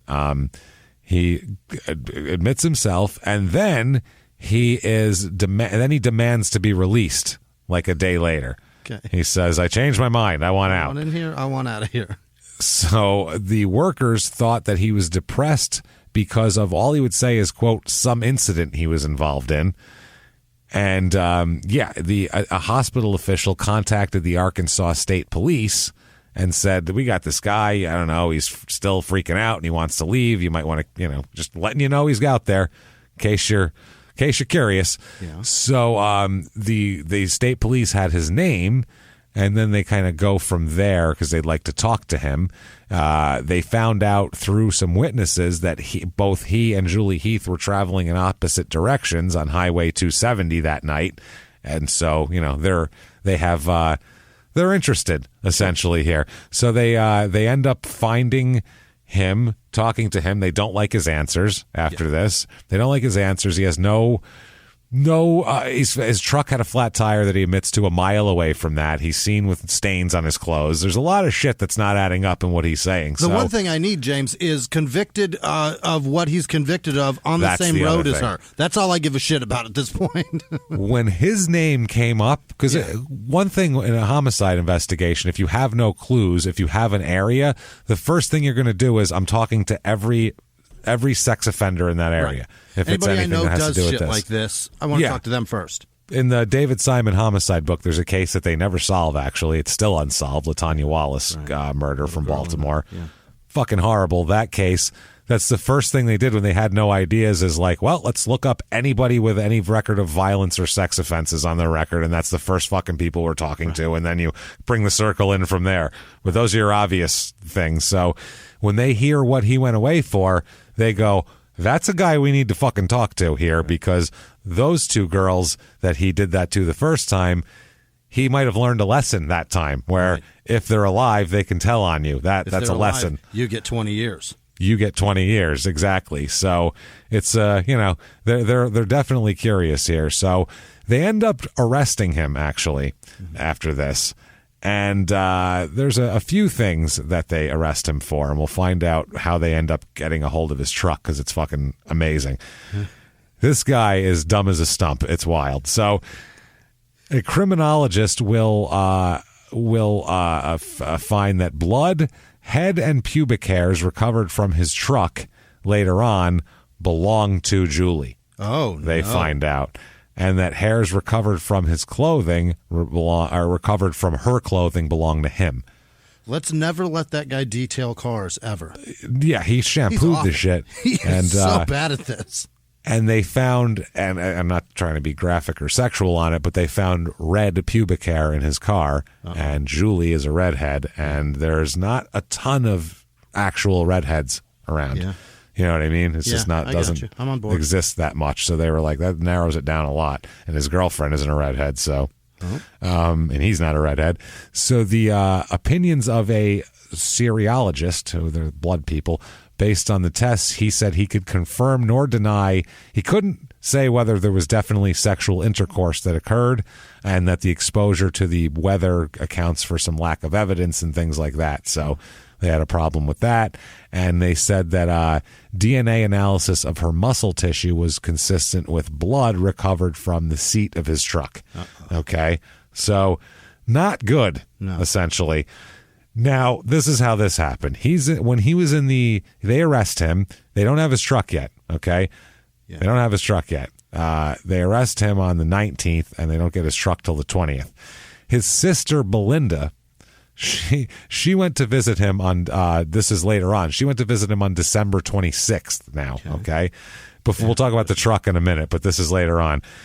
He told her, she thinks he didn't do it, basically. They railroaded my brother here. He tells her, you have to do me a favor. If you look here, here, and here, there's an orange utility knife. I need you to fucking get rid of that. You need to go grab that shit and burn it, will you? I don't know how he's going to burn a knife, but he's going to burn the knife. I guess burn the whatever evidence off of it. She's a blacksmith, James. Take the knife and, you know what I need you to do? Make it into a plant hanger if you could. Just bang it on out so it's something to put a hook on it and I can hang my ferns from it. Shoe the hoof of one horse, please. Would you do that for me? So she said, okay, I'll do it. She found the knife. She said it was covered in dried blood, and also in grass at an abandoned service station. He tossed it out at an abandoned gas station near Highway 71 and Interstate 30. So she told them, this is what she does. She used the sleeve of her sweater to pick up the knife and put it in her car, in the trunk of her car, and she took it, not to burn it, but to the Hot Spring County Sheriff's Office in Malvern. Good and gave girl. it to them. I was just about to call her an asshole. Nope. She said, I'll do it for you. Sure, no problem. Grabbed it and said, here's my brother's fucking knife that he made me go get. She said that when she later told her brother what she did, because he said, did you do what I asked you? And she said, well, I went and got the knife. I gave it to the sheriff's office. He said, quote, you've just given me the electric chair. Then he laughed hysterically for like 30 seconds, which is probably the most disturbing. That's disturbing, right? Yeah. That's just unsettling to hear. You've given me the electric chair.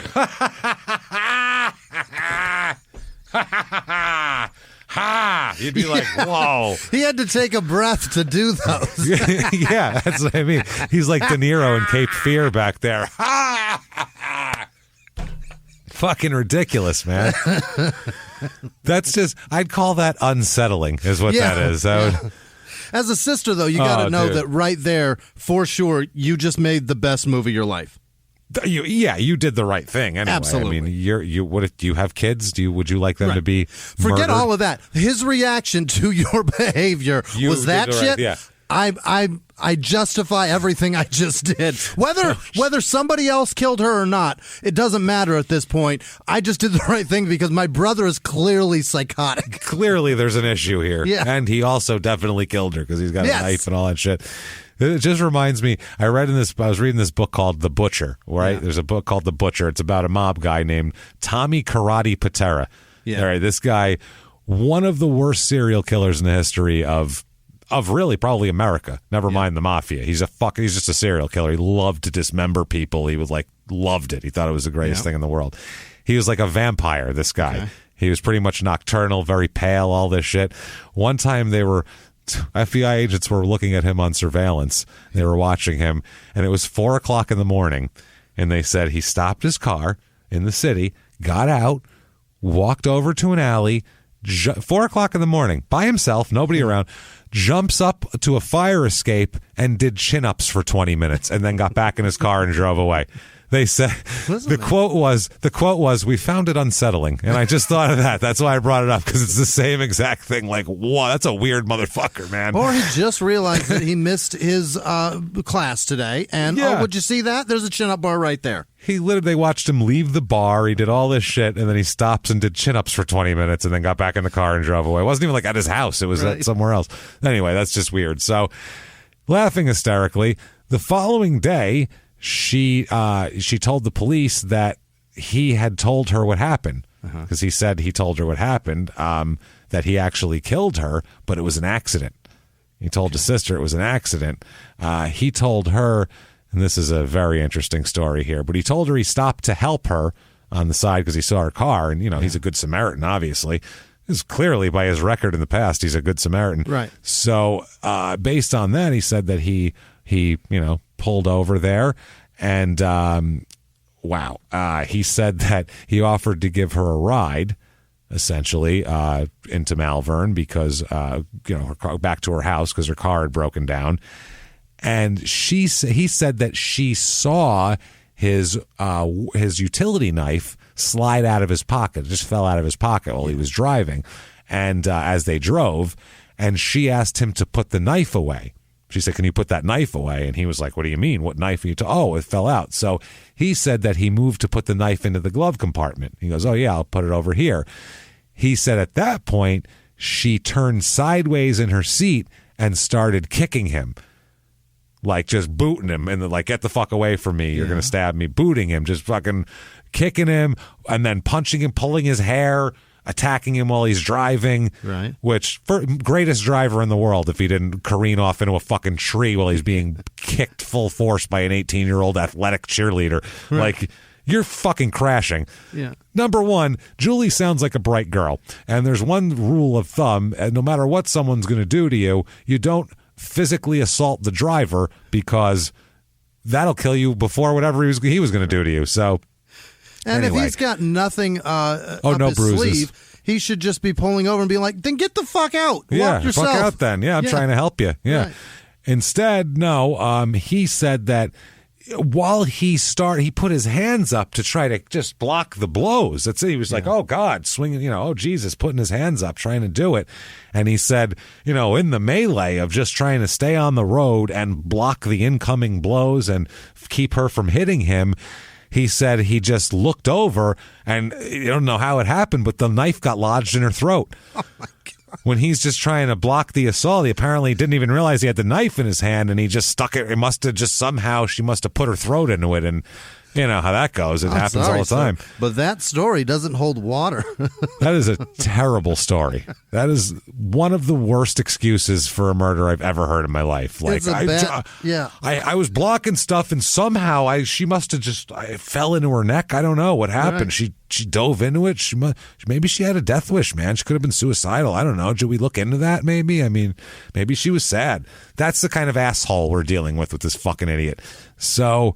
Now the truck, the reason why they got to search the truck was because the truck was at this point in the custody of his brother, Vernon. He was holding on to it. So the search was conducted with the written consent of Vernon. Vernon said, "Sure, I'll let you search the goddamn truck." So, and he delivered it right to the sheriff's office for that purpose. And they found the red pubic hairs. They found, by the way, the hairs were microscopically similar to the ones taken from her. They found, evidence, fucking everything. Blood stains, all sorts of shit in the car. It's basically OJ's Bronco out there with pubes. Right. It's OJ's Bronco plus a couple of Ron and Nicole's pubes. That's what we got. And he tried to wash it, which is fascinating. And shampoo it, and he missed pubic hair. If you're cleaning something, the thing you want to get first is any pubic hair. Yeah. You know what I mean? Like, I'm not even talking for a murder. Any cleaning you're doing is like, any pubes around here? I want to clean those up first, and then, If somebody cleaned your house and left behind pubic hairs that don't belong to you, you'd have a problem with pissed. that. Yeah. You'd be really fucking pissed. So he, now the knife really is a big fucking deal here. The prosecutor said, I think for the people of Hot Spring County and for Julie Heath, finding the knife means justice will be done. Right. He says, I think it enhances the possibility that Nance will get what he deserves, and that is the death penalty. That's what they want at it. And this is one of those where he's not finding a lot of real defenders here for him, especially with his history, you know? He's doing himself no favors for electric chair hanging. I don't give a fuck what way they do it. He's doing nothing to keep himself from getting it. No, that's nothing. He's only helping them. He's fucking greasing the tracks. Right. He repeated his story to the cops as well that he told to his sister. Can you imagine? My favorite is the wording that he used. He said that he put his hand up to block stuff, and then he, quote, realized the knife had become lodged in her throat. Right. He realized it. Why'd she stop kicking me? Oh, because there's a knife sticking in her throat. I wonder how that happened. I was holding the knife, and now I'm not. Weird. Fuck. So, and it's a utility knife, so it's like it's a box cutter. Yeah, it's a box cutter. That's he could have just put the blade away, fucking probably. Throat. That's horrible. Fucking horrible. Wow. So, and then they're like, well, I guess that's how, a knife to the throat is probably how this happened. So the charges here, he is a habitual offender as well. They charge him with capital murder by premeditated and deliberate purpose, or in the alternative, by felony murder, they say. So that would be if you're a non-death penalty. Yeah. Those are your options. You got a felony murder, you get a capital murder. So they had a bunch of hearings, obviously. He tried to get a bunch of shit thrown out in the beginning, and they said, no, you're not. No. What if we don't talk about that rape and sodomy in Oklahoma? What if we don't talk about that? How about we leave that out? They're like, sir, you killed a cheerleader. Do you understand? You killed a cheerleader in Arkansas. Yeah. If she went missing any longer, there would have been all day long CNN things to her. She had red hair, for Christ's sake. She says, you're going down. Like, sorry, you can't kill cheerleaders and then get away with that shit generally. What was your next choice? The mayor's daughter? What are you doing, you moron? What the fuck are you doing, stupid? Jesus Christ. You couldn't find some depressed goth kid or something back then? Some kid super into like Marilyn Manson or Nine Inch Nails or something? The whole town would have been a little less sad about, not the girl who's like twirling the baton in the front of the fucking parade, basically, because that's who he killed. Right. He killed the Grand Master. You can't get like a dude who cuts himself on the weekend for fun. Like, this is... Yeah. What are you doing, we don't want those people to die either, but they're saying, that would have been better than this, you stupid. If you didn't want the death penalty, you should have picked someone a little less on the road to not dying, because you fucked up, dude. So... October 28th, 1993 here, so about a week after he's arrested, his attorney, his court-appointed. That's good enough. Court-appointed attorney, wow, that is crazy, Phyllis Lemons, she made the assertion during the arraignment that, I don't even know how to say this, that there's other people involved in this murder. How can you pin it all on him? They said she found a man who reported seeing two other people talking to Julie on the highway the night she disappeared. That's what they say. So okay. What about them? They could have killed her. Where are they, though? Have you made that person happen? Because we don't think... And are there pubes in their cars? Because that's the thing we're going to talk about. If anywhere, the thing we're going to worry about here is you're inextricably connected to this girl by that. There's just no way. Those are just bright fucking red issues for Did those you. people Red flags. happen upon a gas station with blood all over them at 12:30 in the morning? That's the other thing. Talking about I don't have shoes on. Right. It's hot out. So, no. Fuck out of here. I'm wearing this is nothing crazy. but overalls. What are you talking about? Overalls and bloodstains. That's what I'm doing here. The only thing else that I have on other than overalls is bloodstains. Otherwise, it's like, you know what those are? Red flags in your car. Red flags and pubes. That's what we got here. All of it. So they then also, she says there's too much publicity on him, just way too much publicity. And they said that she said that, we should probably just throw the whole thing out because of what, there's been inaccurate press accounts. So, I mean, we can't have a trial for this guy, obviously. They said, quote, the public and press are entitled to know everything they legally can know about this case, the judge said, and said, get the fuck out of here with that shit. Constitution?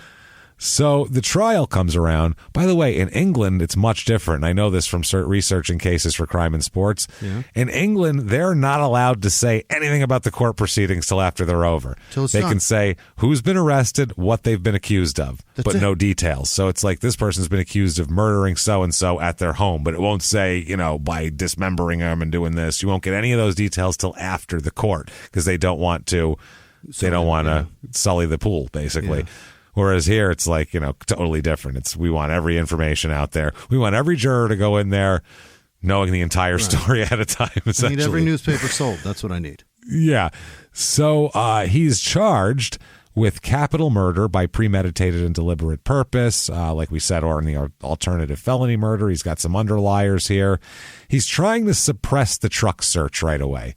You got to get rid of that because if you get rid of the blood and hair, then it's just, there's a coincidence that he was there, but no one has any proof of anything. Sure. Besides, he told his sister where to get the knife and give it to them, and the blood matches, and it's all. By the way, the blood matches on the knife to Julie. Of course it does. Obviously.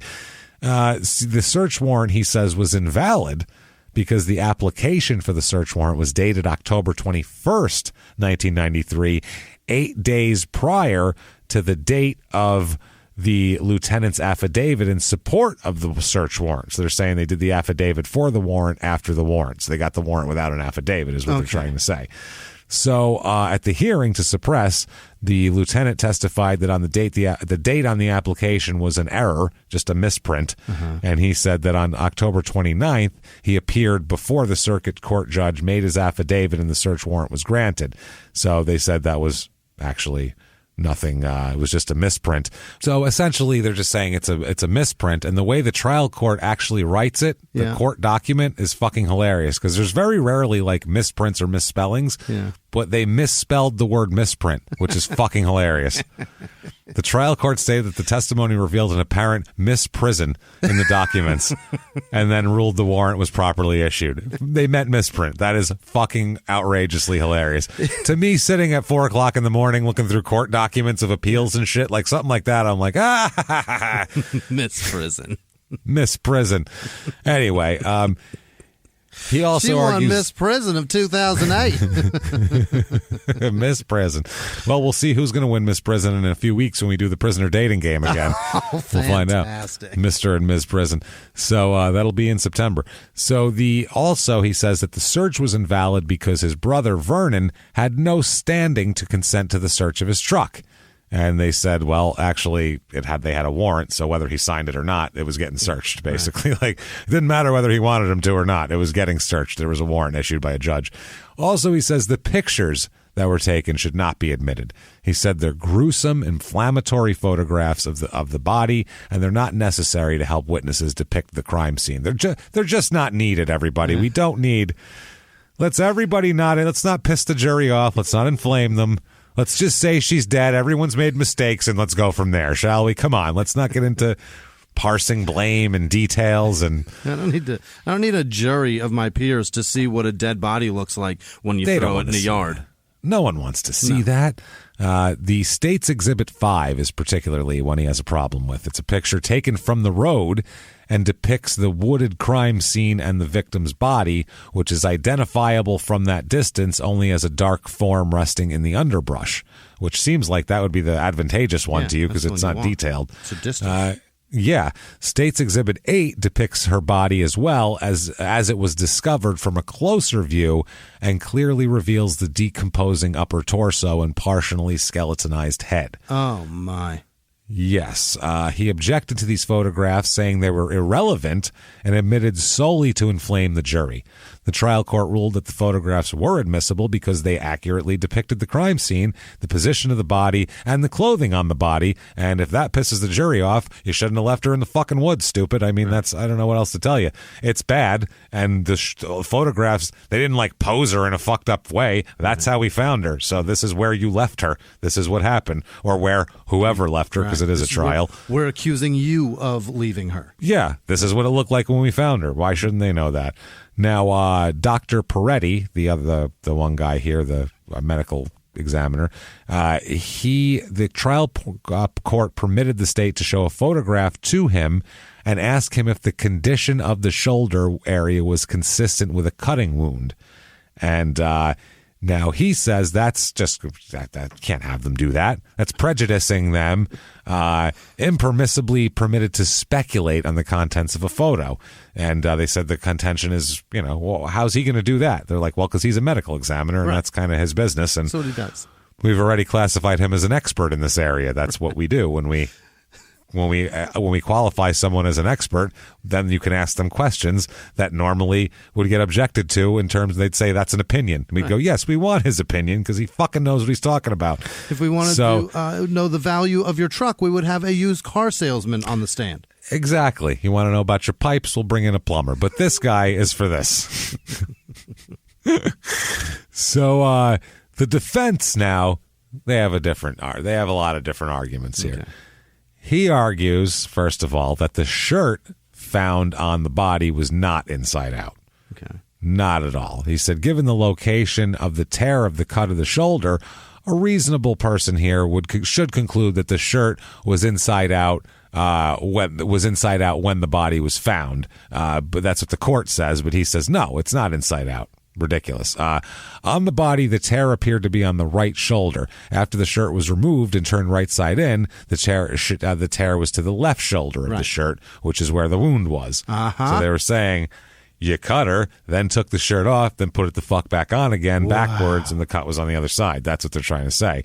So an officer who saw the body at the scene, as well as the medical examiner who received the body, both testified that the shirt was inside out when they found him. So shirt didn't get switched around from the scene to the medical examiner. Nance also says that the pad found in her underwear establishes, he says that that's not really evidence there. They said that they never said in the report, the medical examiner said that the pad was present and the panties were inside out. So he's saying if the pad wasn't inside out, how can you say that I did that? Maybe she just put her underwear on inside out, essentially. So the defense counsel said, given the presence, that there was no inference that he ever removed the panties at that point. That was what the defense said. They said maybe Ms. Heath simply put them on inside out earlier that day. God, what a horrible, what a terrible Can you discussion. imagine? Oh, my God. Can you imagine the discomfort in that courtroom has to be so palpable.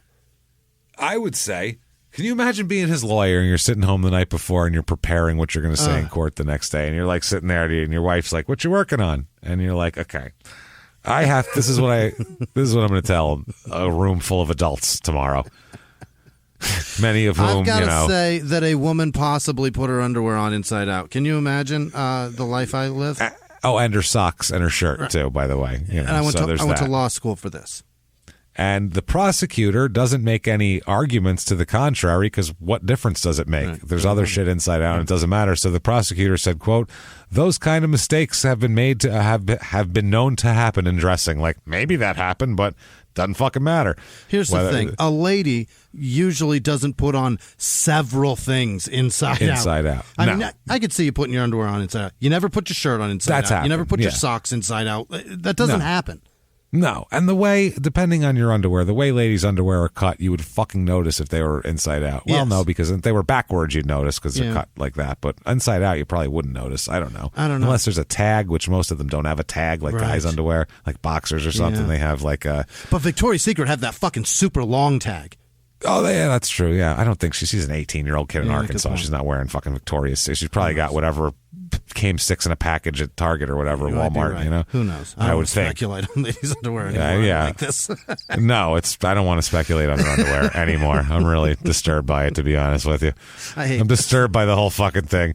So he also, Nance, he places what he decides is a great deal of emphasis on the medical examiner's report that stated that God, Jesus, if you're the jury, they kept hammering away that the pad was in the panties and over her genitalia. Okay. So see, they never got moved because he couldn't possibly put it back.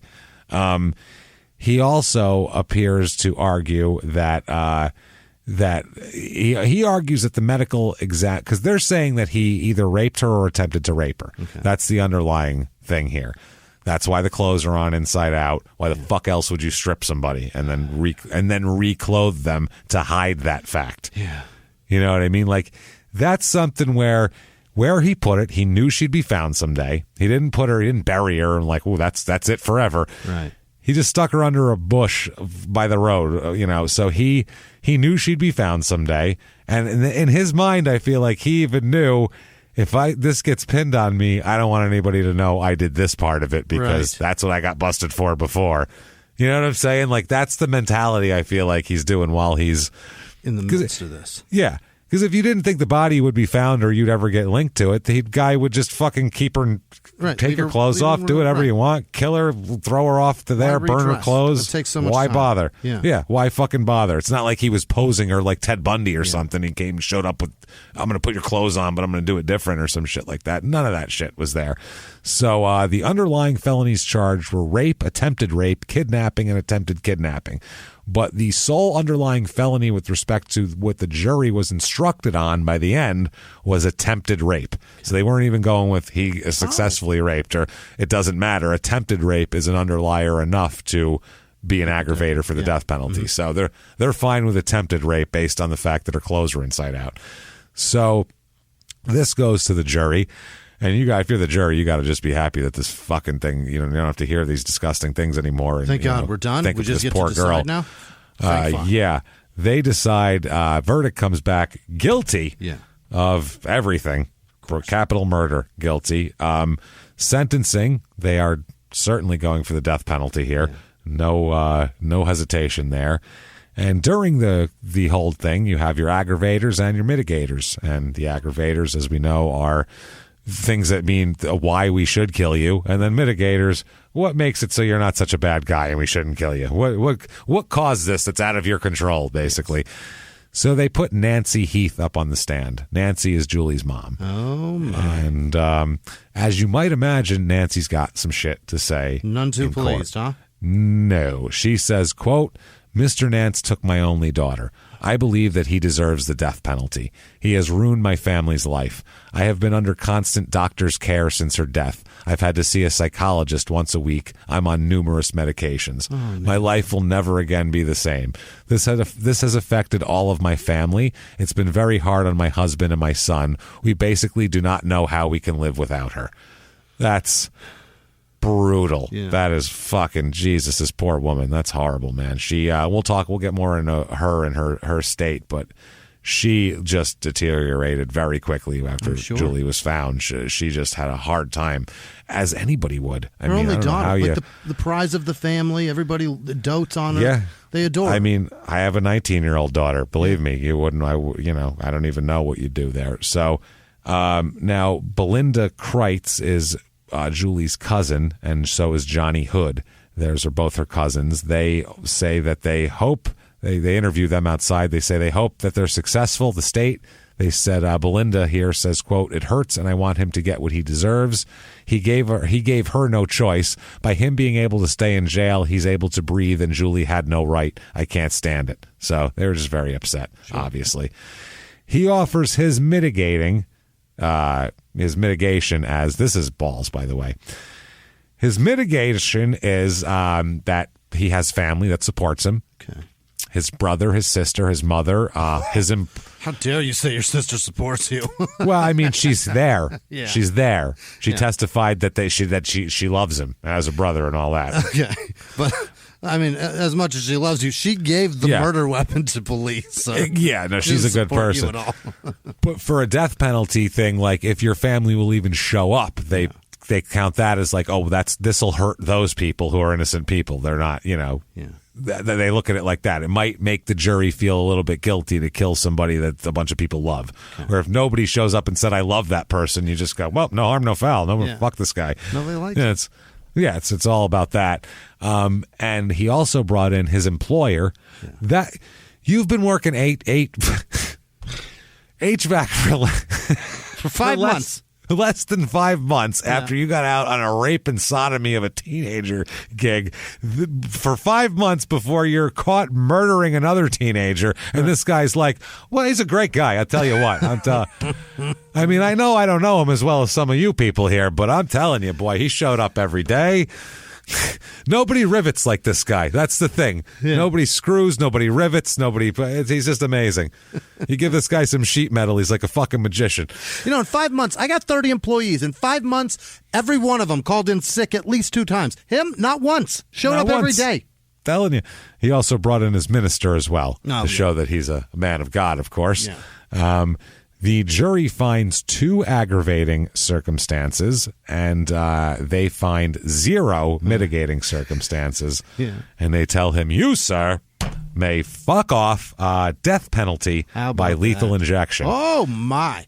Is his whole deal here. Second most botched one. Let's go. That's botched an awful lot. So that's what he's given. Now, as we know, a lot of people on our show get the death penalty, and less than half of them it actually happens. How many times? It's always, brought to life. Appeal after appeal, and then commuted to life. Somebody always fucks something up during a trial. It's just the way the trials work. So his first appeal here is, what they're saying in the public, this is just crazy to even say. His attorneys argue that he's got a mental defect as his defense. Mental defect, and it was an accident. So those are his 2 defenses, which are not great defenses when he has no real history of mental problems other than checking himself into a hospital after he killed somebody. If you butchered a young girl like that, you might need to go to a hospital too. It might affect your day. Yeah, it might. I would. It would fuck me up. I know that much. So that's essentially what they're saying. He argues that and again, I'm using court document legal terms, not my fucking words. So if I hear one bitching, I'm going to fucking come over and clothesline you. So he said that he should be allowed to use, quote, mental retardation as a defense. Okay. What's up with that? Why can't I use that? He said, I'll just say what the court documents say about his defense here. Quote, they said Nance is retarded and that his earlier attorneys had failed to raise the issue in his 94 trial. How do you not raise that issue of my client's a retarded person? His lawyer said that in court?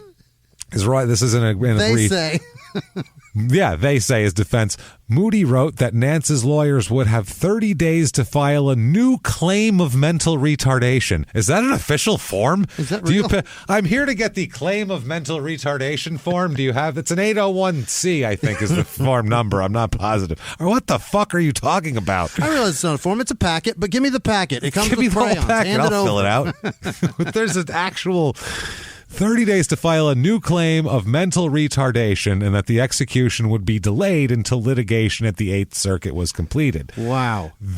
Quote, they said psychiatrist David Diner tested Nance after his conviction and found, this is the prosecution, he had an IQ of 103, which is not even close.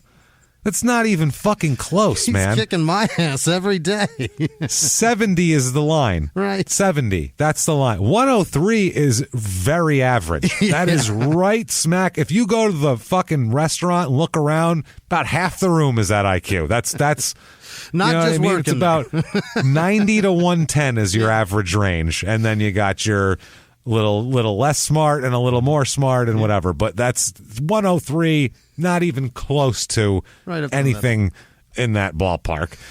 They also argued that, this is the prosecution going, what are you fucking 103? That's pretty decent. That's better than some judges probably that work here.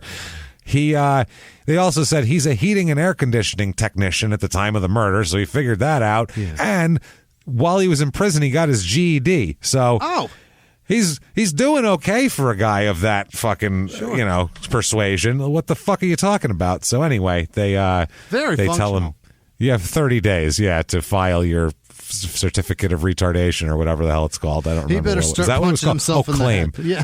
Claim of mental. I don't know why certificate of retardation is. If they actually had that as a form, it's got a gold seal, James. It does. Yeah, it has to be embossed, Jimmy. Yeah. Anyone could fake that.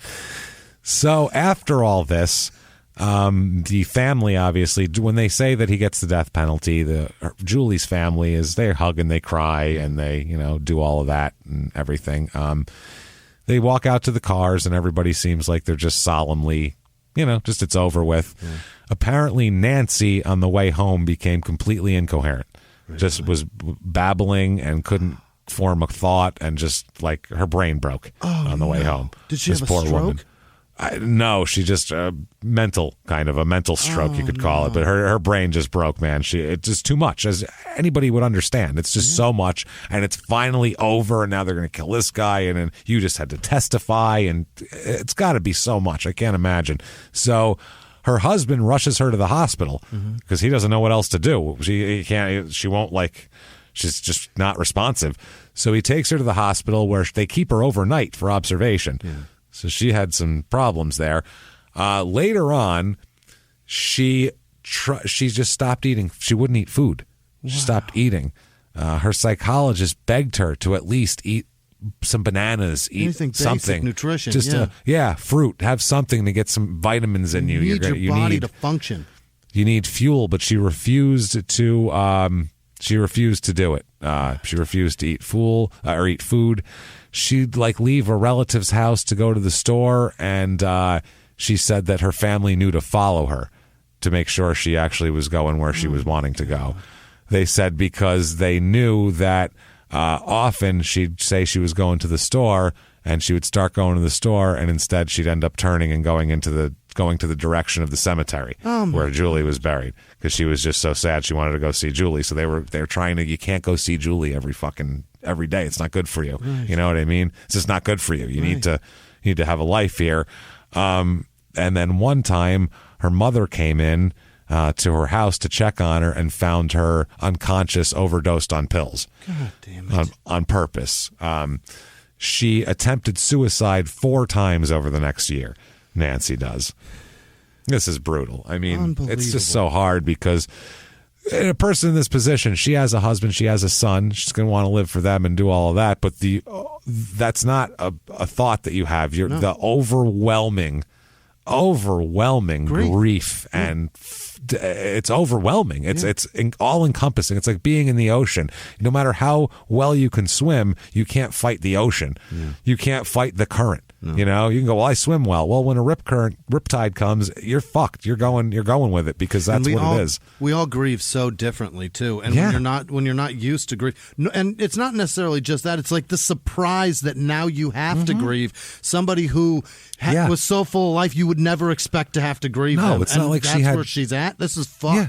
It's not like she had, childhood leukemia when she was 6, and then we've been fighting this for years, and she finally passed away. That would be sad. But this is like, bye, Julie, see you in an hour, and then she just never see her again. And every day, everything comes up, Julie. She's had horrible, violating things done to her, and it's fucking disgusting. So, anyway, she does all this next 4 times over the next year.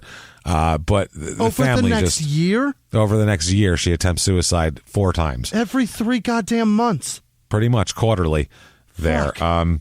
The family just kind of fell apart a little bit. The mother, her aunt, the grandmother, everybody were all diagnosed with depression. Everybody's on medication. Of course. By 6 months later, the whole family's medicated. Nancy, oh my God, she said that she would the cousin said that when she would go over and see Nancy would hug her, and Nancy would run her fingers through her hair because she said it was long like Julie's, and she said that, quote, she was just trying to get a piece of Julie back. Mm-hmm. That is fucking heartbreaking. Awful. Absolutely heartbreaking. Christmas morning, 1994. So this is a year after all this. Christmas morning, 1994. Nancy commits suicide. Actually, Fuck. She didn't make it. So that's fucking horrible. Christmas morning. Couldn't take it. Oh my God. They and it said feels now, like, you know what? I'll bet the times that she tried before all coincided with something where Julie would be around. Something. And that's the thing about our schedule. I wonder if and our one of them gear. was in June. Right. We've got all these around her birthday. Right. We've got all these dates lined up throughout the year that we just get with each other, get around each other, and that's why this fucking pandemic is so brutal because it fucks everything up. It's cutting off people's lifelines socially, and we think we don't care because I'm a person. I don't, you know how me. I'm like, fuck people, but it makes you weird after a while. You need people. We are human beings, and we think that we're like little robots, but we're mammals, and mammals need to be around other mammals, or else we get real fucking weird. Yeah, we get weird. We do. If you don't socialize your dog, it gets weird. What do you think happens with people? That's a dog. Like fuck, man. Yeah, you don't socialize your dog. The mailman comes up and it loses its fucking mind. Yeah, it's ridiculous. And that's what we are. When we've got that structure set up, and we have these people that we love and that we see, and fuck a pandemic. When somebody is taken out of that unexpectedly. Not by anybody's choice. It really affects everybody around him, and I feel so awful for Nancy. Horrible. That's terrible, man. She was only 38, Jimmy. Nancy was 38 years old. 38 years old. You've got to be shitting me. Well, that is just absolutely depressing as fuck right there. That is so sad. My. So, she's buried at the Clear Creek Cemetery in Hot Spring anyway. Now, March 1996, he is appealing. March 96 is Nance's appeal to the Arkansas Supreme Court, which I believe last time I checked consisted of 3 roosters and a pickup truck were the actual justices involved. I don't know how the pickup truck is known to be more liberal than the roosters, actually. It's a little more liberal. The roosters are pretty conservative, honestly. They throw feed down, and whatever one they pick is the choice they make. But the truck, if it starts, then we go with yes. We know, yeah. James, I just put together too. Nancy in the South, people call her Nance from time to time, and this guy's last name being Nance, I guarantee that affected her as well. Brutal. That's you know what? You call every me time. Nance, I'll fuck you up. I bet every time, even Nancy, every time she hears her goddamn name, she's got to hear this guy's name. Fuck, man. In there. That's it's fucked up. I didn't even put that together. That's very smart of you. Yeah, that is fucking brutal, man. So he goes to the Supreme Court. I would never say I wish Nancy was alive today. Fuck, this lady needs a hug more than anybody. True. She really does. But I am almost happy that she wasn't alive to hear his fucking appeal. I'm almost, because I feel like if she was alive, she would be in prison for murdering this fucking guy somehow. Yeah.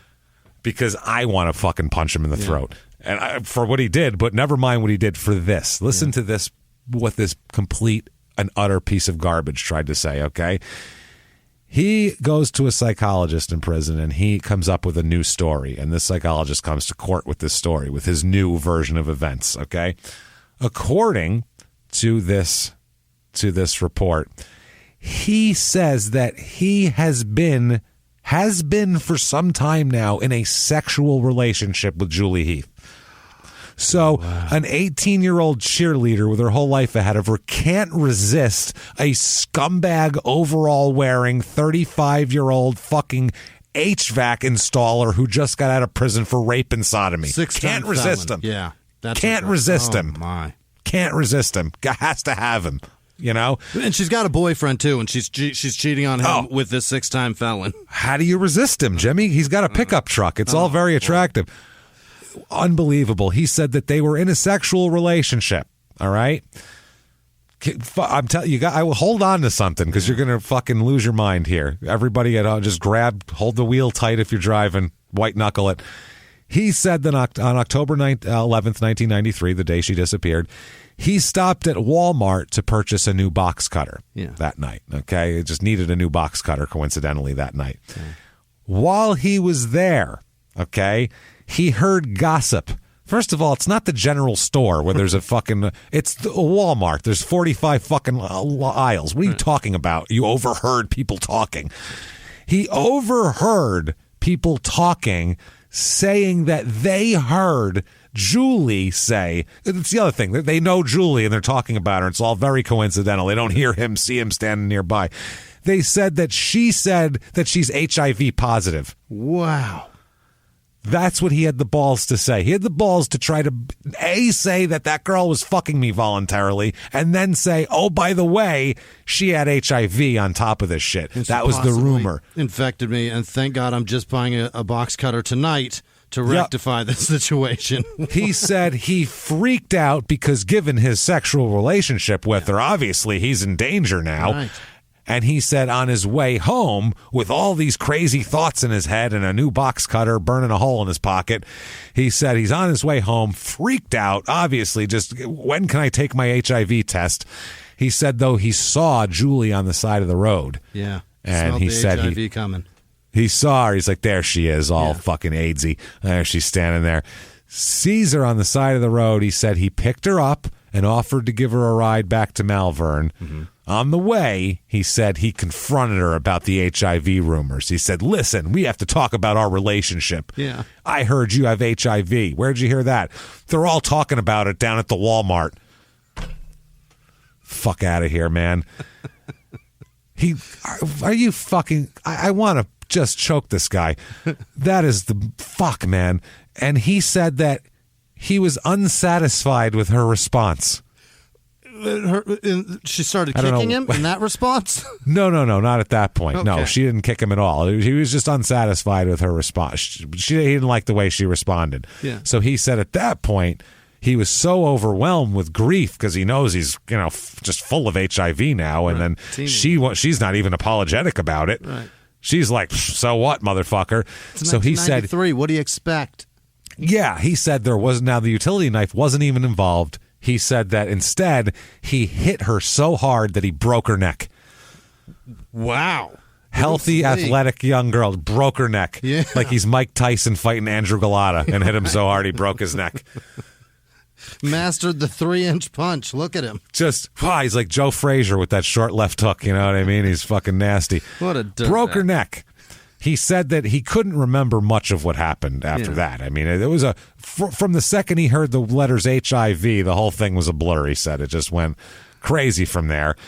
He said that the doctor that heard this also put in a supplemental report, and in that report, he put a picture of his family and who the fuck he was, and had his family history wasn't great. And he says that those experiences contributed to the, quote, worry and fear that Nance experienced on the night of October 11th, 1993. And that concludes all of this culminated in the death of Julie Heath. Yeah. Like, obviously he was overwhelmed and he couldn't help it. Right. And also, I mean, he's pretty retarded too. So there's that you got to consider. Right. So, when you overwhelm a person, it's like that. Obviously, it's going to be problems. So he's I was mad at him before. And you're like, I don't know if I could get any more mad at this guy. And then he says, well, I was fucking her. And then I heard down at the Walmart, the center of social activity in town, that she had HIV. So luckily I ran into her on the way home and could kill her and resolve this problem. The worst. Wow. He also argued that the evidence that he attempted to rape her was insufficient to warrant a conviction, and that there was a lack of probable cause to arrest or charge him, that incriminating evidence obtained from his truck should have been suppressed. Photographs depicting her should have been suppressed. He also said there's an error to amend the charges against him, to fail to rearraign him on the amendments, and then that jury was improperly instructed. And obviously, the whole thing means his trial was completely tainted, and he would like a new trial. Yeah. I mean, what are we talking about here? He says that they said that his evidence isn't new, because he's doing this based on new evidence too. And he's like, this has to be anything evidence based on a first appeal has to be new evidence. Right. And like, this isn't new evidence. His statements to the doctor, they said, amount to a self-written affidavit, even though it's embodied in his report. Yeah. Just because the doctor wrote it down, that's not like a third party. He said it to him and he wrote it down and said, this is what he said. That's not that's not evidence. He's essentially a secretary at that point. There was no analysis of it. He just said, this is what he told me. If every criminal makes up new stories, then that's new evidence? Is that what he's saying? Always. That's crazy. Yeah. New evidence of why. Wouldn't you be mad?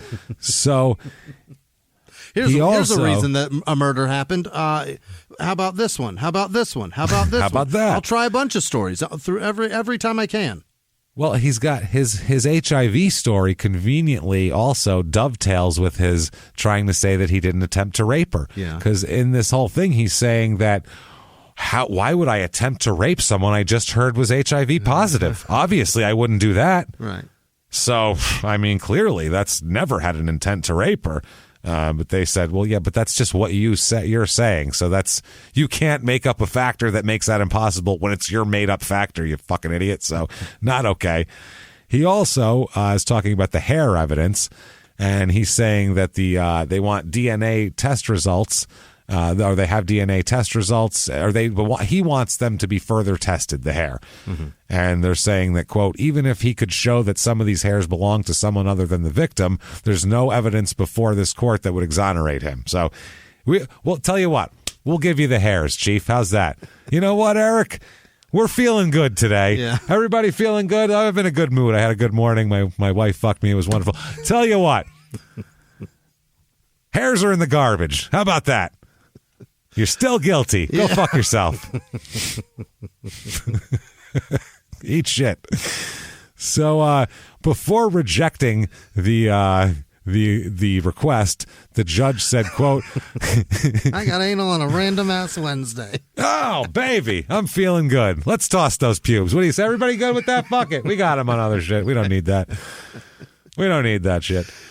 The judge said, I fully appreciate the gravity of the situation, and I've tried to give Mr. Nance the benefit of the doubt. Yeah. And, ... but he's a huge asshole, and we just can't deal it with this fucking guy. Eventually. Impossible.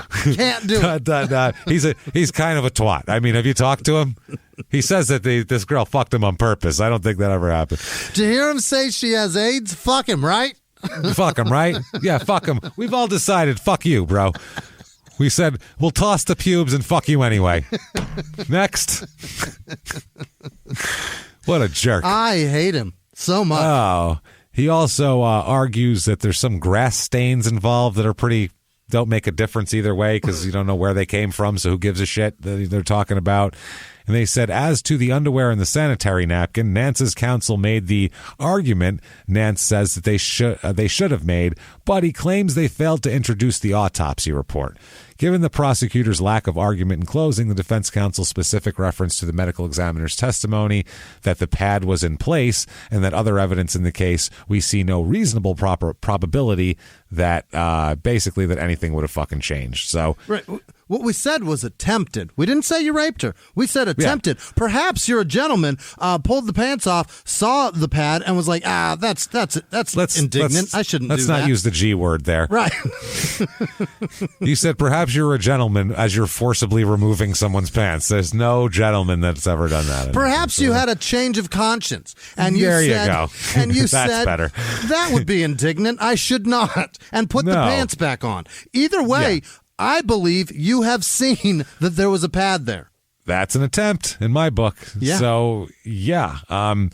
He also argues that his trial counsel were ineffective by not arguing to the jury that the bra that she had on was not actually pulled up around the neck and shoulder area, as the medical examiner's report said. The photo presented to the jury clearly shows the bra was not in that position when the body was found. But this does not make the medical examiner's statement any less true because the bra could have gotten in that position when the body was moved. Correct. So it was in that position when he can only testify to the body when he received it, right, not how it was there. So the photo, that's why you allow photos so the jury can see that for themselves. Oh, the bra wasn't there in the photo.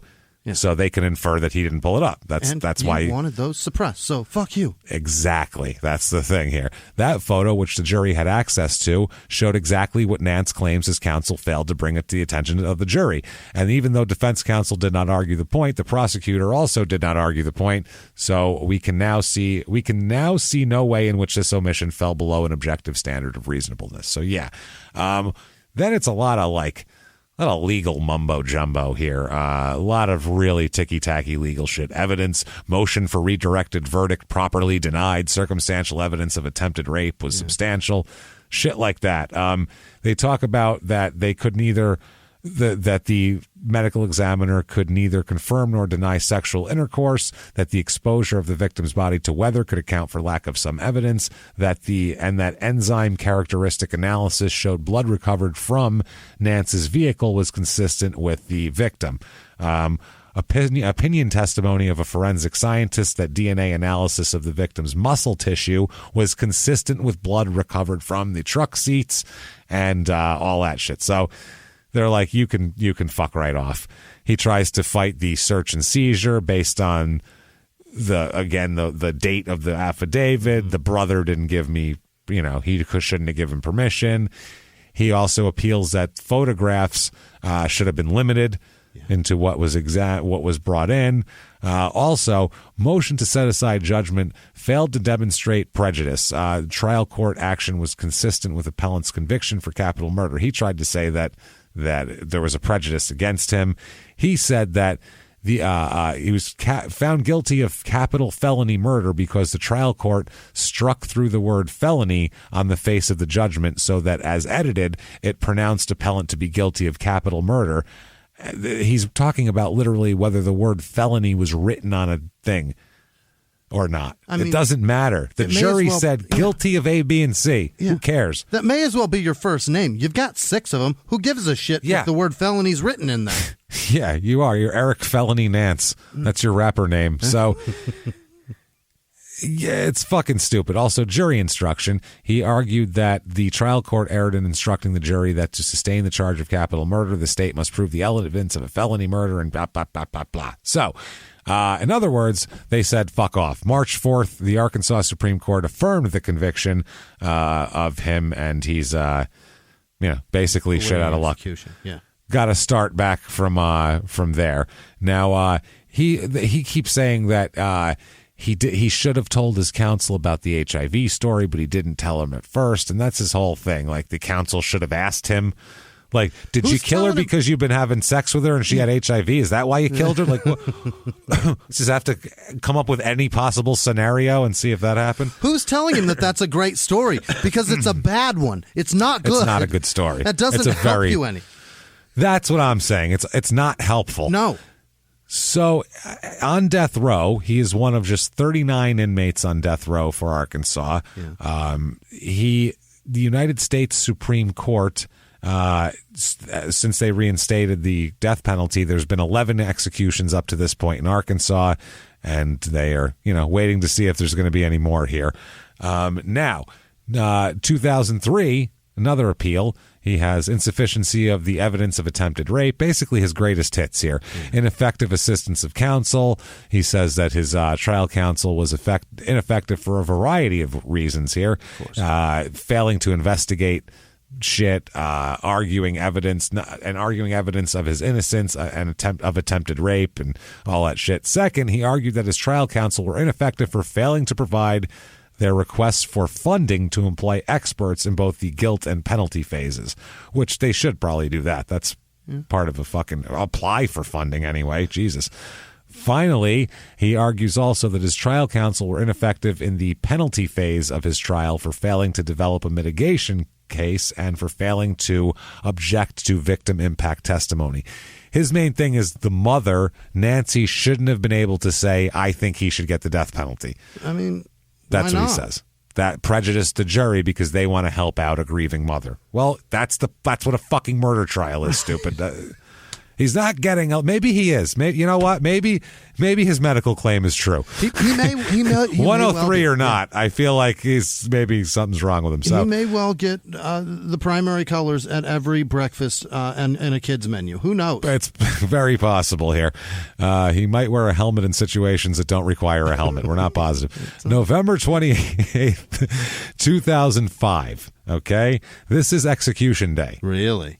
Now.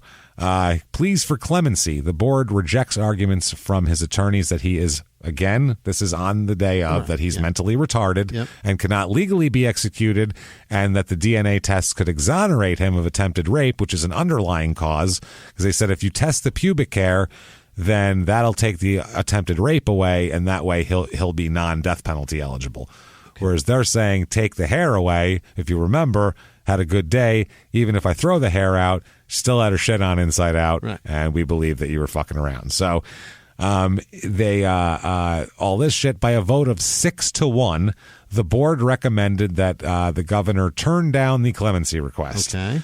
One board member was the only one casting a dissenting vote, recommending that the execution be delayed to determine whether Nance's... Every time I read something. Yeah. Retardation is legit. Right? Board member Bill Walker cast the only dissenting vote, recommending that the execution be delayed to determine whether Nance is retarded and what effect an Oklahoma appeal might have on the case. Okay. So there you go.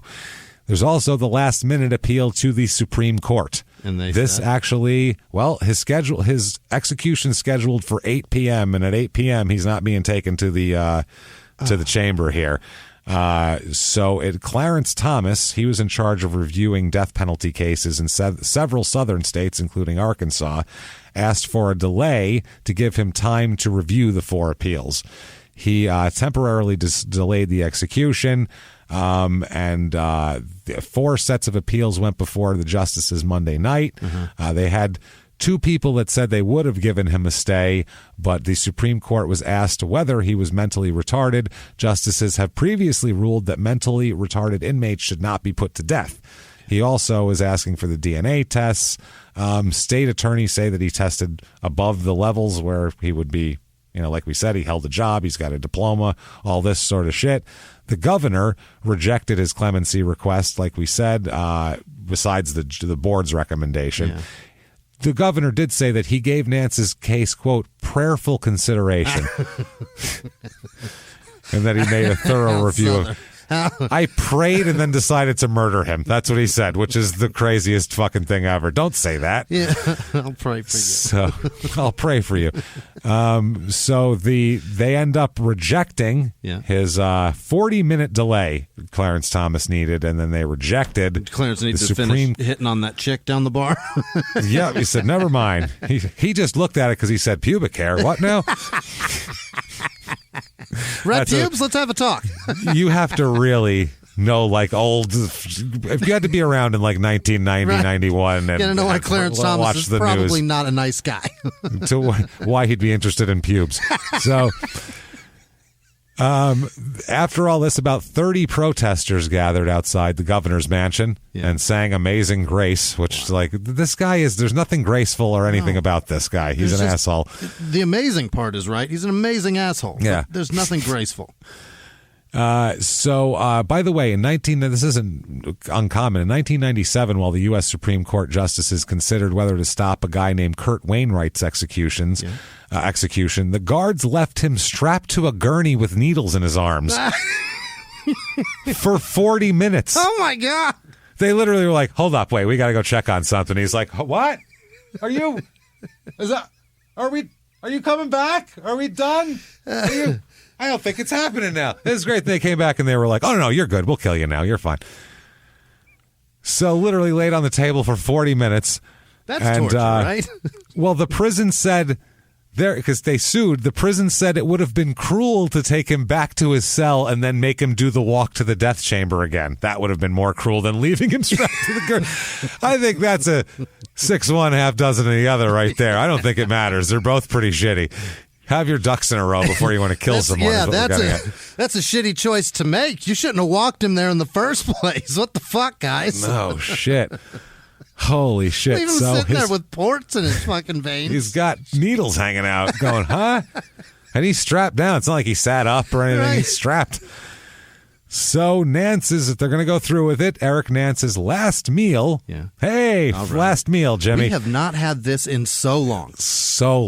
His last meal. Good. God damn it, James. It's actually a really good one. Yeah? It's a good last meal. It's one where you go, that's a meal right there. It's not like, a pile of fried okra and 4 pineapple cubes or something. And a pound of tomatoes. And what the fuck are you doing? And 12 Triscuits. Right. You're like, what?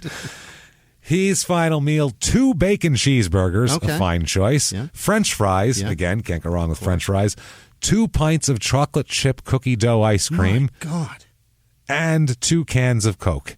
So I feel like you need more Coke to get that shit down. That's a lot of food. I was thinking the same way. You probably That's only 24 ounces, more. James. That's heavy. Yeah, maybe he had some water on the side too. Now, When they lay him down there, they ask him if he has any final words before dying. And he showed no signs that he didn't hear the guy. Mm-hmm. The guy said any last words, and he didn't like say no or react or give any like bat of an eye. He didn't hear him, and so they were just like, I guess not. Fucking run him through.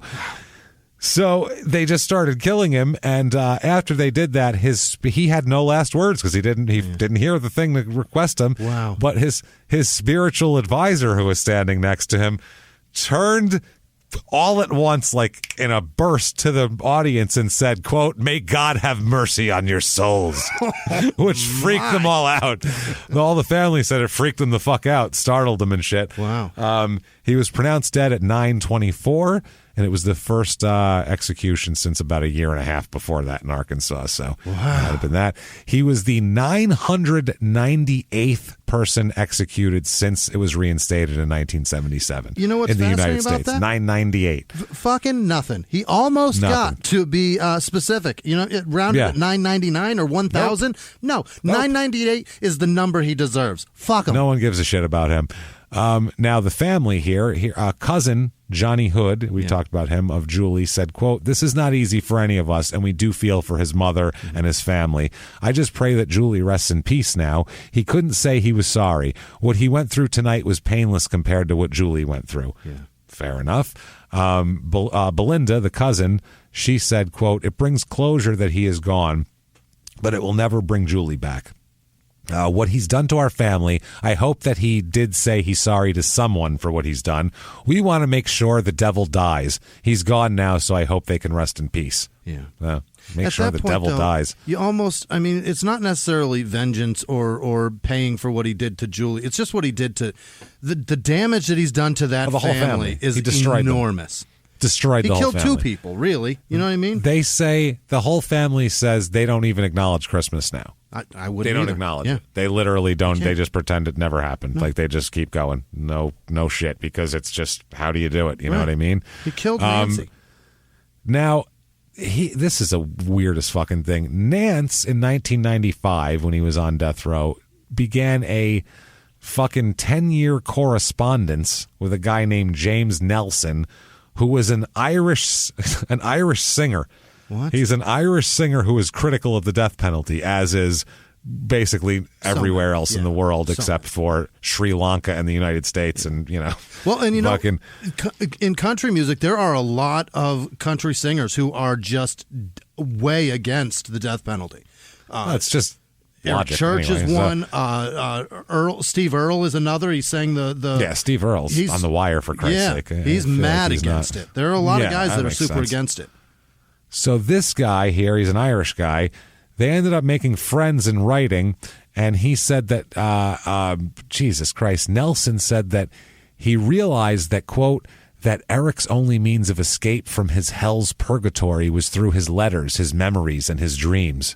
It's not These Dreams, the Heart song. It's a goddamn fucking guy on death row killed a fucking 18-year-old. Right. You're making this out to be a little more... Jesus. The people that are against the death penalty are against the death penalty for people that made a mistake in the commission of murdering some. They didn't mean to kill somebody. It wasn't like on purpose. Yeah. You know what I mean?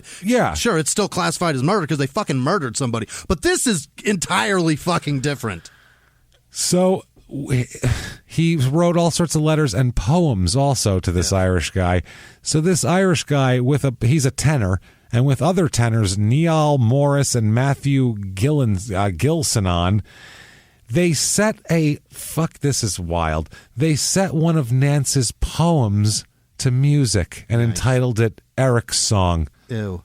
After the execution, the Celtic tenors released this song on their album Remember Me. Oh, my. A fucking murder. Unbelievable. So... one thing this did cause was some law changes that benefit death row prisoners. Apparently, the law before that was they didn't allow them in Arkansas a lot of time with their families. Yeah. Like the day of the execution, no visitors. Like you could have spiritual advisor and that's it. Whereas, and then before that, it was you could have one visitor. It was very sparse. They changed the law to where now you can have like 4 people there. You can have as many people as you want, but only 4 people visiting you at a time, and they can like switch out with each other, and you can like up to a certain time you could have basically as many people come in groups of 4 as you want to visit you. I can't tell if that's a good before thing. You die. That seems terrible. You're gonna kill. I don't care. You're gonna kill him anyway. Yeah, so but it really seems terrible in terms of like you're gonna make this person in hysterics. Yeah, I mean, but that's, I don't know. They're for their family, because that's for their family. If their family, their family didn't kill anybody. To them, that's their relatives. So I don't really give a shit either way, honestly. But I don't see why not. If we're gonna kill somebody, I feel like we could at least not be fucking mean about it too. You know what I mean? We could be professional about the whole thing, I guess, even though we're not real thrilled about it to begin with. It's a weird thing. But this guy, I mean, we all want to fucking choke this guy with his own whitey tighties, right? Like absolutely. Every one of us. Yeah. This guy can eat shit. Fuck him. So visitors are not allowed to bring cameras in, but they will be allowed to take now they'll be allowed to take pictures at some part. They can take pictures together. Like they got, it doesn't fucking matter. Photo thing. Yeah, you can walk through a walkway together and take a picture. Yeah. So Julie is buried at the Clear Creek Cemetery as well, along with her mom. There, I assume they're buried reasonably close to each other. Yeah. A lot of people, anybody that posts stories about this, there's always comments from people that knew her in the comments. And one is one of the Kreitz family here comments on a lot of them that, they were really sad. And, shit, she said at the end of one, she said, my Aunt Nancy Heath killed herself on Christmas Day that next year. And then people, so sad. I'm so sorry for your loss. I'm so sorry for your cousin, your aunt. And then the next comment was, software is like sex. It's better when it's free. Hey, I'm looking for an online sexual partner. Click on my boobs if you're interested. And then there is 2 parentheses with periods in them to look like boobs. See that, Jimmy? That's what you'd want to click on. Computer. Do you think? Read the fucking room before you post the trolling there. No one wants to jerk off after they heard about all this. It's not good. And then there's also, I found that to be, sorry. Well, we had to end it with something not so depressing, than that. That's hilarious. Here's my OnlyFans. Jesus It's fucking insane, right? Click on these boobs if you want to follow my shit. Right under, like, we're so sorry for your loss of your cousin and your mother and, your aunt and all this shit. Click on these boobs if you're interested. What do you say?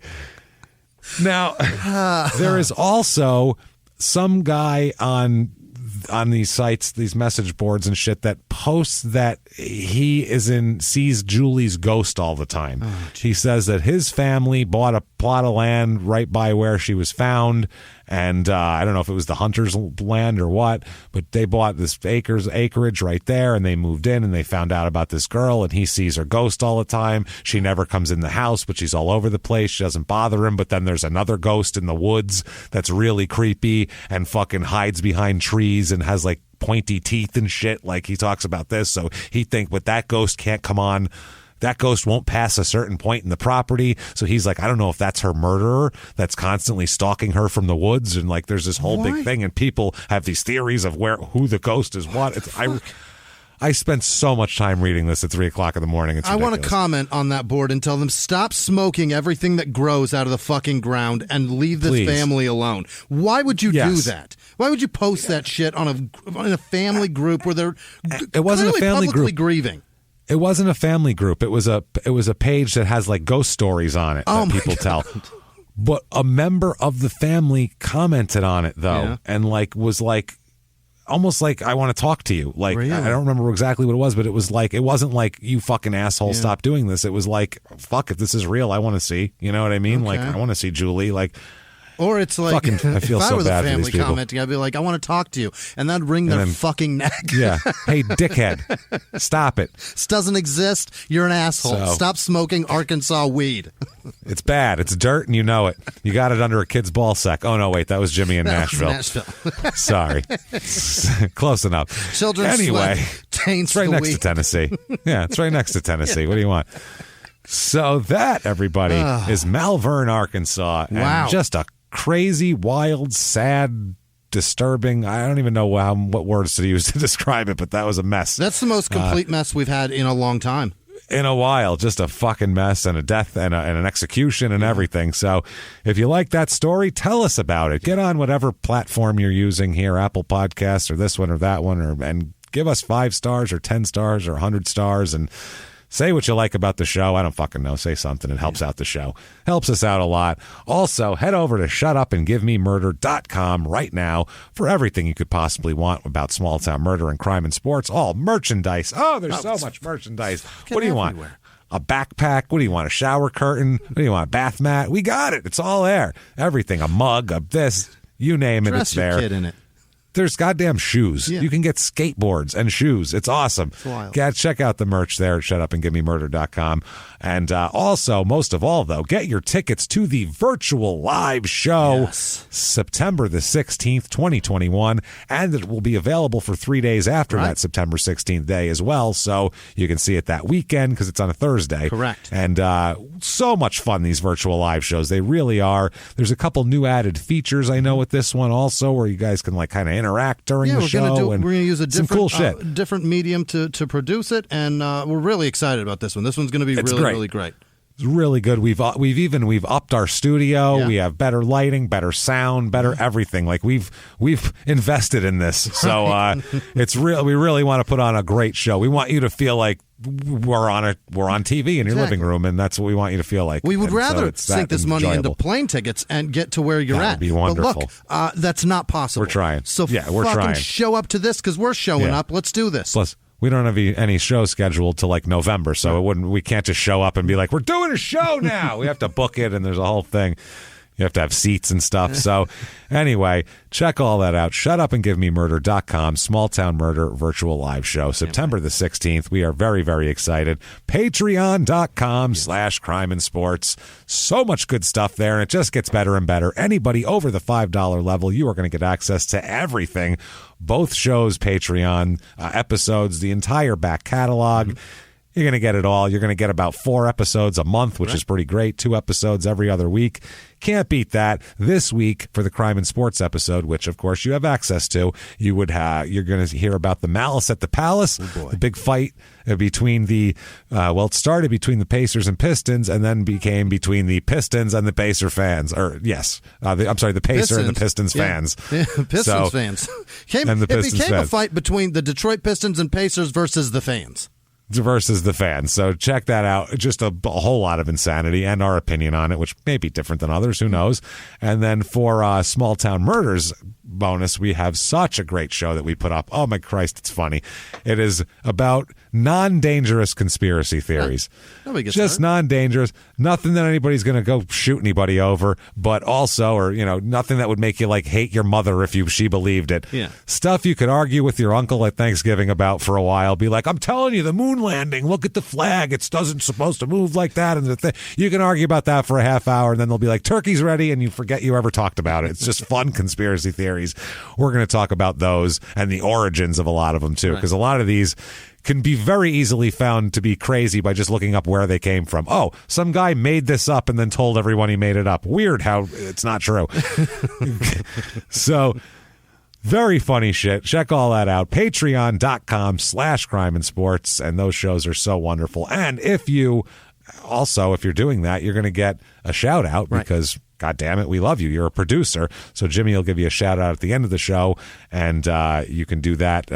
If you just want the shout out, you can go to PayPal and get the shout out at PayPal. Use our email address, crimeandsports@gmail.com. That's the one. That said, you want to follow us on social media? Go ahead and do it, you bastards. What do you want to follow me? Go ahead and follow me, you sons of bitches. Follow us on social media. We are at Murder Small on Twitter, at SmallTownPod on Facebook, at SmallTownMurder on Instagram. Right. That said, Jesus, Jimmie, I need it. After a fucking crazy episode like that, I need to hear about the best people. We've heard about one of the shittiest people. I need to hear about a list of the best fucking people on the face of the earth who we love so much. I need him right now. Jimmie, hit me with that list. This week's executive producers are Jordan Bennett, James Hertz, Tin Can Dan. He jumped on Patreon, Tin Can Dan. My man, Tin Can. Oh, you enjoy the content, brother. We've missed you. Julie Cargill, Ann Leskinen, and Andrew Bailkey. Holy fuck, is that hard to say? And it's not even Shackelford. Yeah. Thank you so much, you guys. Thank you. You're unbelievable people, and I hope that you get everything you ever wished for, because you've done it for us. Other producers this week are Peter Stone, Justin Avi, and Kristen Haliko. Jessica Daniels' husband, Ryan, had a birthday. Happy birthday. Happy birthday. Corporal Carl Kirshner. Spencer had a birthday. I don't know, there's no last name, but Spencer, your family said happy birthday. Happy birthday, fucking Spencer. Color by Mo. James Martyr. Darren Mihal has 2 tickets for STM and CIS. Both of our shows at the Tempe Improv for November. He has 2 tickets. Fingers crossed, for sale. They can't make it. So if you can find Darren Mihal on the internet if you want to buy him from him. Also, he Jessica should join Stoke. a group and put him up in there, probably. Yes, do that. Douglas C. Niedermeyer, Sergeant of Arms, over at Omega House, James. We know that. Animal House, very nice. Booger Johnson, Liz Vasquez, Peyton Meadows, Thomas Smith, Jennifer Ward, Jennifer Visconti, Sarah Surridge had a birthday. Happy birthday. Happy birthday, Sarah Surridge. Emil Gudalger. It's a super difficult last name. There's no way I'm going to say it. I apologize. Sherry Tunt. Get well soon, I guess. I don't know if that's a joke or not. Janice Hill, Pixie De Leon, Frank the South African birdwatcher, Paul Ruest. Where you been, Paul? Hey, welcome back. He is. Tamara nice Summers. Tamara? It's Tamara, right? I think so. Summers. It depends on the person. Right. Key Bump. Them both ways. Eric Rodriguez, Matt Zick, Jude Kendall, Spencer, I said that, happy birthday, and Nancy Weaver, obviously. Thank you so much. That guy, Pete, Dan from Australia, I think that's Tin Can Dan. Jessica Talmo, Charlotte Riggs, Tamara Burns, Zachary Weaver, Don Liberty, I think I said that. Garden Steaks, Alex Sartoga, Jesse Childers, Kyle Cooper, Chase Wayne, Seth with no last name, The Real Maury, Tim with no last name, Dominic Toludo, Courtney Schmitz, April M. 1815, Cassidy Isaacson, Holly Baseva, Pops Peterson, Michelle, Pops. Michael, what is that? Frank, I don't know what that is. David Washburn, Amanda Hicks, Sarah ambidextrous, Jimmie. Pevic, I am. Not amphibious. Philip Nugent, Page with no last name, or is it Whore? Do we revert? Do we go back to Whore? Do we go back to Whore? I think Elizabeth they'd have Rice. to hear it last week, though, to know what we're talking about. Matthew Webb, Nicole Bree, Bonnie Yerkes, Karen Phillips, Maggie Overly, Jake Leash, Tyler Evans, Jeanette Jones, Kendra S., Benjamin Truce. God damn it. Oh, this is brutal. Neil Price, George Noonan, Steve Toohey, Caleb Trusty, Holly Williams, Noah Richardson, Shannon Wright, Megan Hoare, Sydney Hoare, Terhi Thorson, Thorson Holland, Tim if you're Tito. just listening, one second. If you're just listening, this is your first week donating and you're just listening to the shout outs for the first time. Someone's last name was Hoare last week. Hoar. No other way to say it. So we decided anybody who had no last name, we just give them a last name of Hoare. So that's why you're getting that. Hoare. No insult. Brandon Aaron Hoare, Thornton, congratulations. Kelly C. Hoare, Lydia Hoare, Catherine Mackay, Bridget Brown, Tara Durney, Benjamin Bowenhurst. But what? Blust. Oh, that's not even Sarah close to Bowenhurst. Hoare, Hunton Hoare. Hunting I Hoare? swore they did this for that. Shane Hoare, Alexis Barnes, Jennifer Horf, Jason Frederick, Cassie Erland, Lauren Diane Veerhoff, Emma Steele, Natasha Flansburg, Danny Marie, Scorn of Medusa Hoare. What? Scott Brenner, Aileen B. Hoare, Kelly Heck, Jody Pruitt, oh boy, Robert DeVar, Angela Harden, Coral Orso, Kane Bates, Angie Given, Elizabeth Bosselman, Christina Ramsey, Angie Given, Delia Angelia Oh, boy. Delianglia Padilla. Yeah. Tracy Thompson. Felicia Clifton. Allison Capiello. Capello? Dylan Gagnon. Laura Johnson. Kathleen Williams. Valerie Bryant Max. What? L.H. Buch. I don't know how to pronounce that. I don't blame you. Andrea Carlson. Petrus Trifonovas. That better not be Pederast Petronopoulos. I hope not. Kelly Redmond. Don't give these people bad names. Allison DMV. What DVM? Lindsay Bacon, Kyle Gantz, Tim Hart, Abby Smith, KB with no last name, just K and a B. All right. It's a hook. I'm trying KB my best. Nancy A. Newcomb, Ethan Ramsey, Kelly with no last name, Terry Riopel, Diane Martinez, Trevor Green, Teresa Moss, Kim Head, Devin Balecki, Paul Bordley, Juan Piper, Julian Piper, sorry, Samantha Turner, again. Elliot Bricknell, Colby Rich, Miguel Chavez, Nekia, N-E-K-I-A, Nekia, Carlos with no last name, Shelly Gorecki, Two Turtles Doing It, Justin Weeks, Logan Miller, Julian Caballero, Nate Locatelli, Mike with no last name, Amy Bennett, Bobby Maris, Devin Baker, was that Devin? Darren Baker, Tristan O'Brien, Julia Serter, Dan with no last name, Sam with no last name, Leanne Overbay, Rob Washek, Jennifer Malone, Jocelyn Rowe, Amy Alfrey, Lindy O'Bray, David Baird, Cody Garreau, that's Joan Hammer, Alberto Scarfano. What the fuck, man? Dusty Martinez, James with no last name, Jessica LaDuke, yes, Mark McPherson, Wes the engineer, Jody Sif, Bobby Burizic, Nicole Sourdonodic. What the fuck? Kevin Devaney. Well, that's easy, right? Let's see. What the fuck is this? D. Rich. No last name. Katie with no last name. Brittany Summers. Matthew. Nope. Melito King. Jen with no last name. Samantha Fisher. Lindsay Peterson. Danny Stewart. Jennifer Wooden. Rodney Erickson. Drew Ritchie. Janae, I think. Jeff Craps. Heather A. Vern DeWorm. Tina B. with no last name. Emma Roberts. Tori Sam. James Polend. Meredith Holly. Brittany with no last name. Matt Walden. Claire Gregory. Robert Snapa. What? Sean O'More. Sean. Shit, I don't know how to say your name. Sean M. Moore. Jennifer Matthews. Paul Marcan. Madison Bell, Keith and Matthew Knoll, Princess Tia. Oh, is that Princess Tia? No, I don't know them. Ryan Newsom, D.C. Fisher, Sonny Wilson, Faith with no last name, Katie McGrath, Sheridan King, Brent Gleason, and James Wright. You guys, thank you. Unbelievably, I can't thank you enough for everything you do. All of our patrons also, obviously. Thank you. Thank you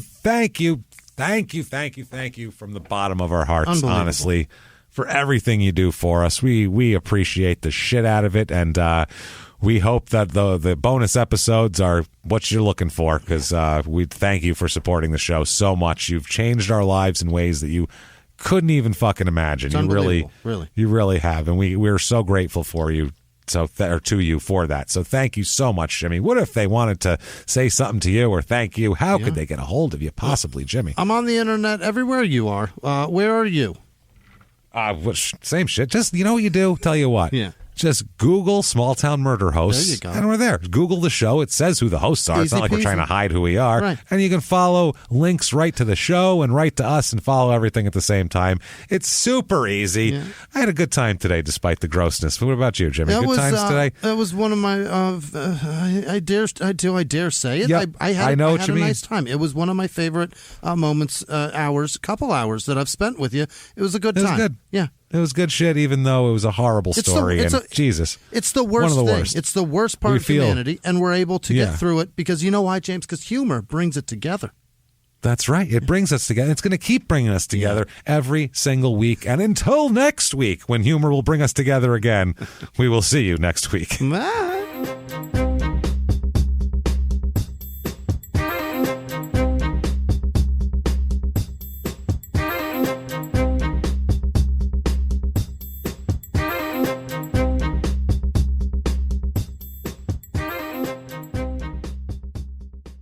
If you like Small Town Murder, you can listen early and ad-free now by joining Wondery Plus in the Wondery app or on Apple Podcasts. Prime members can listen early and ad-free on Amazon Music. Before you go, tell us about yourself by filling out a short survey at Wondery.com/survey. A few miles from the glass spires of Midtown Atlanta lies the South River Forest. In 2021 and 2022, the woods became a home to activists from all over the country who gathered to stop the nearby construction of a massive new police training facility, nicknamed Cop City. At approximately 9 o'clock this morning, as law enforcement was moving through various sectors of the property, an individual, without warning, shot a Georgia State Patrol trooper. This is We Came to the Forest, a story about resistance. The abolitionist mission isn't done until every prison is empty and shut down. Love and fellowship. It was probably the happiest I've ever been in my life. And the lengths we'll go to protect the things we hold closest to our hearts. Follow We Came to the Forest on the Wondery app or wherever you get your podcasts. You can binge all episodes of We Came to the Forest early and ad-free right now by joining Wondery Plus.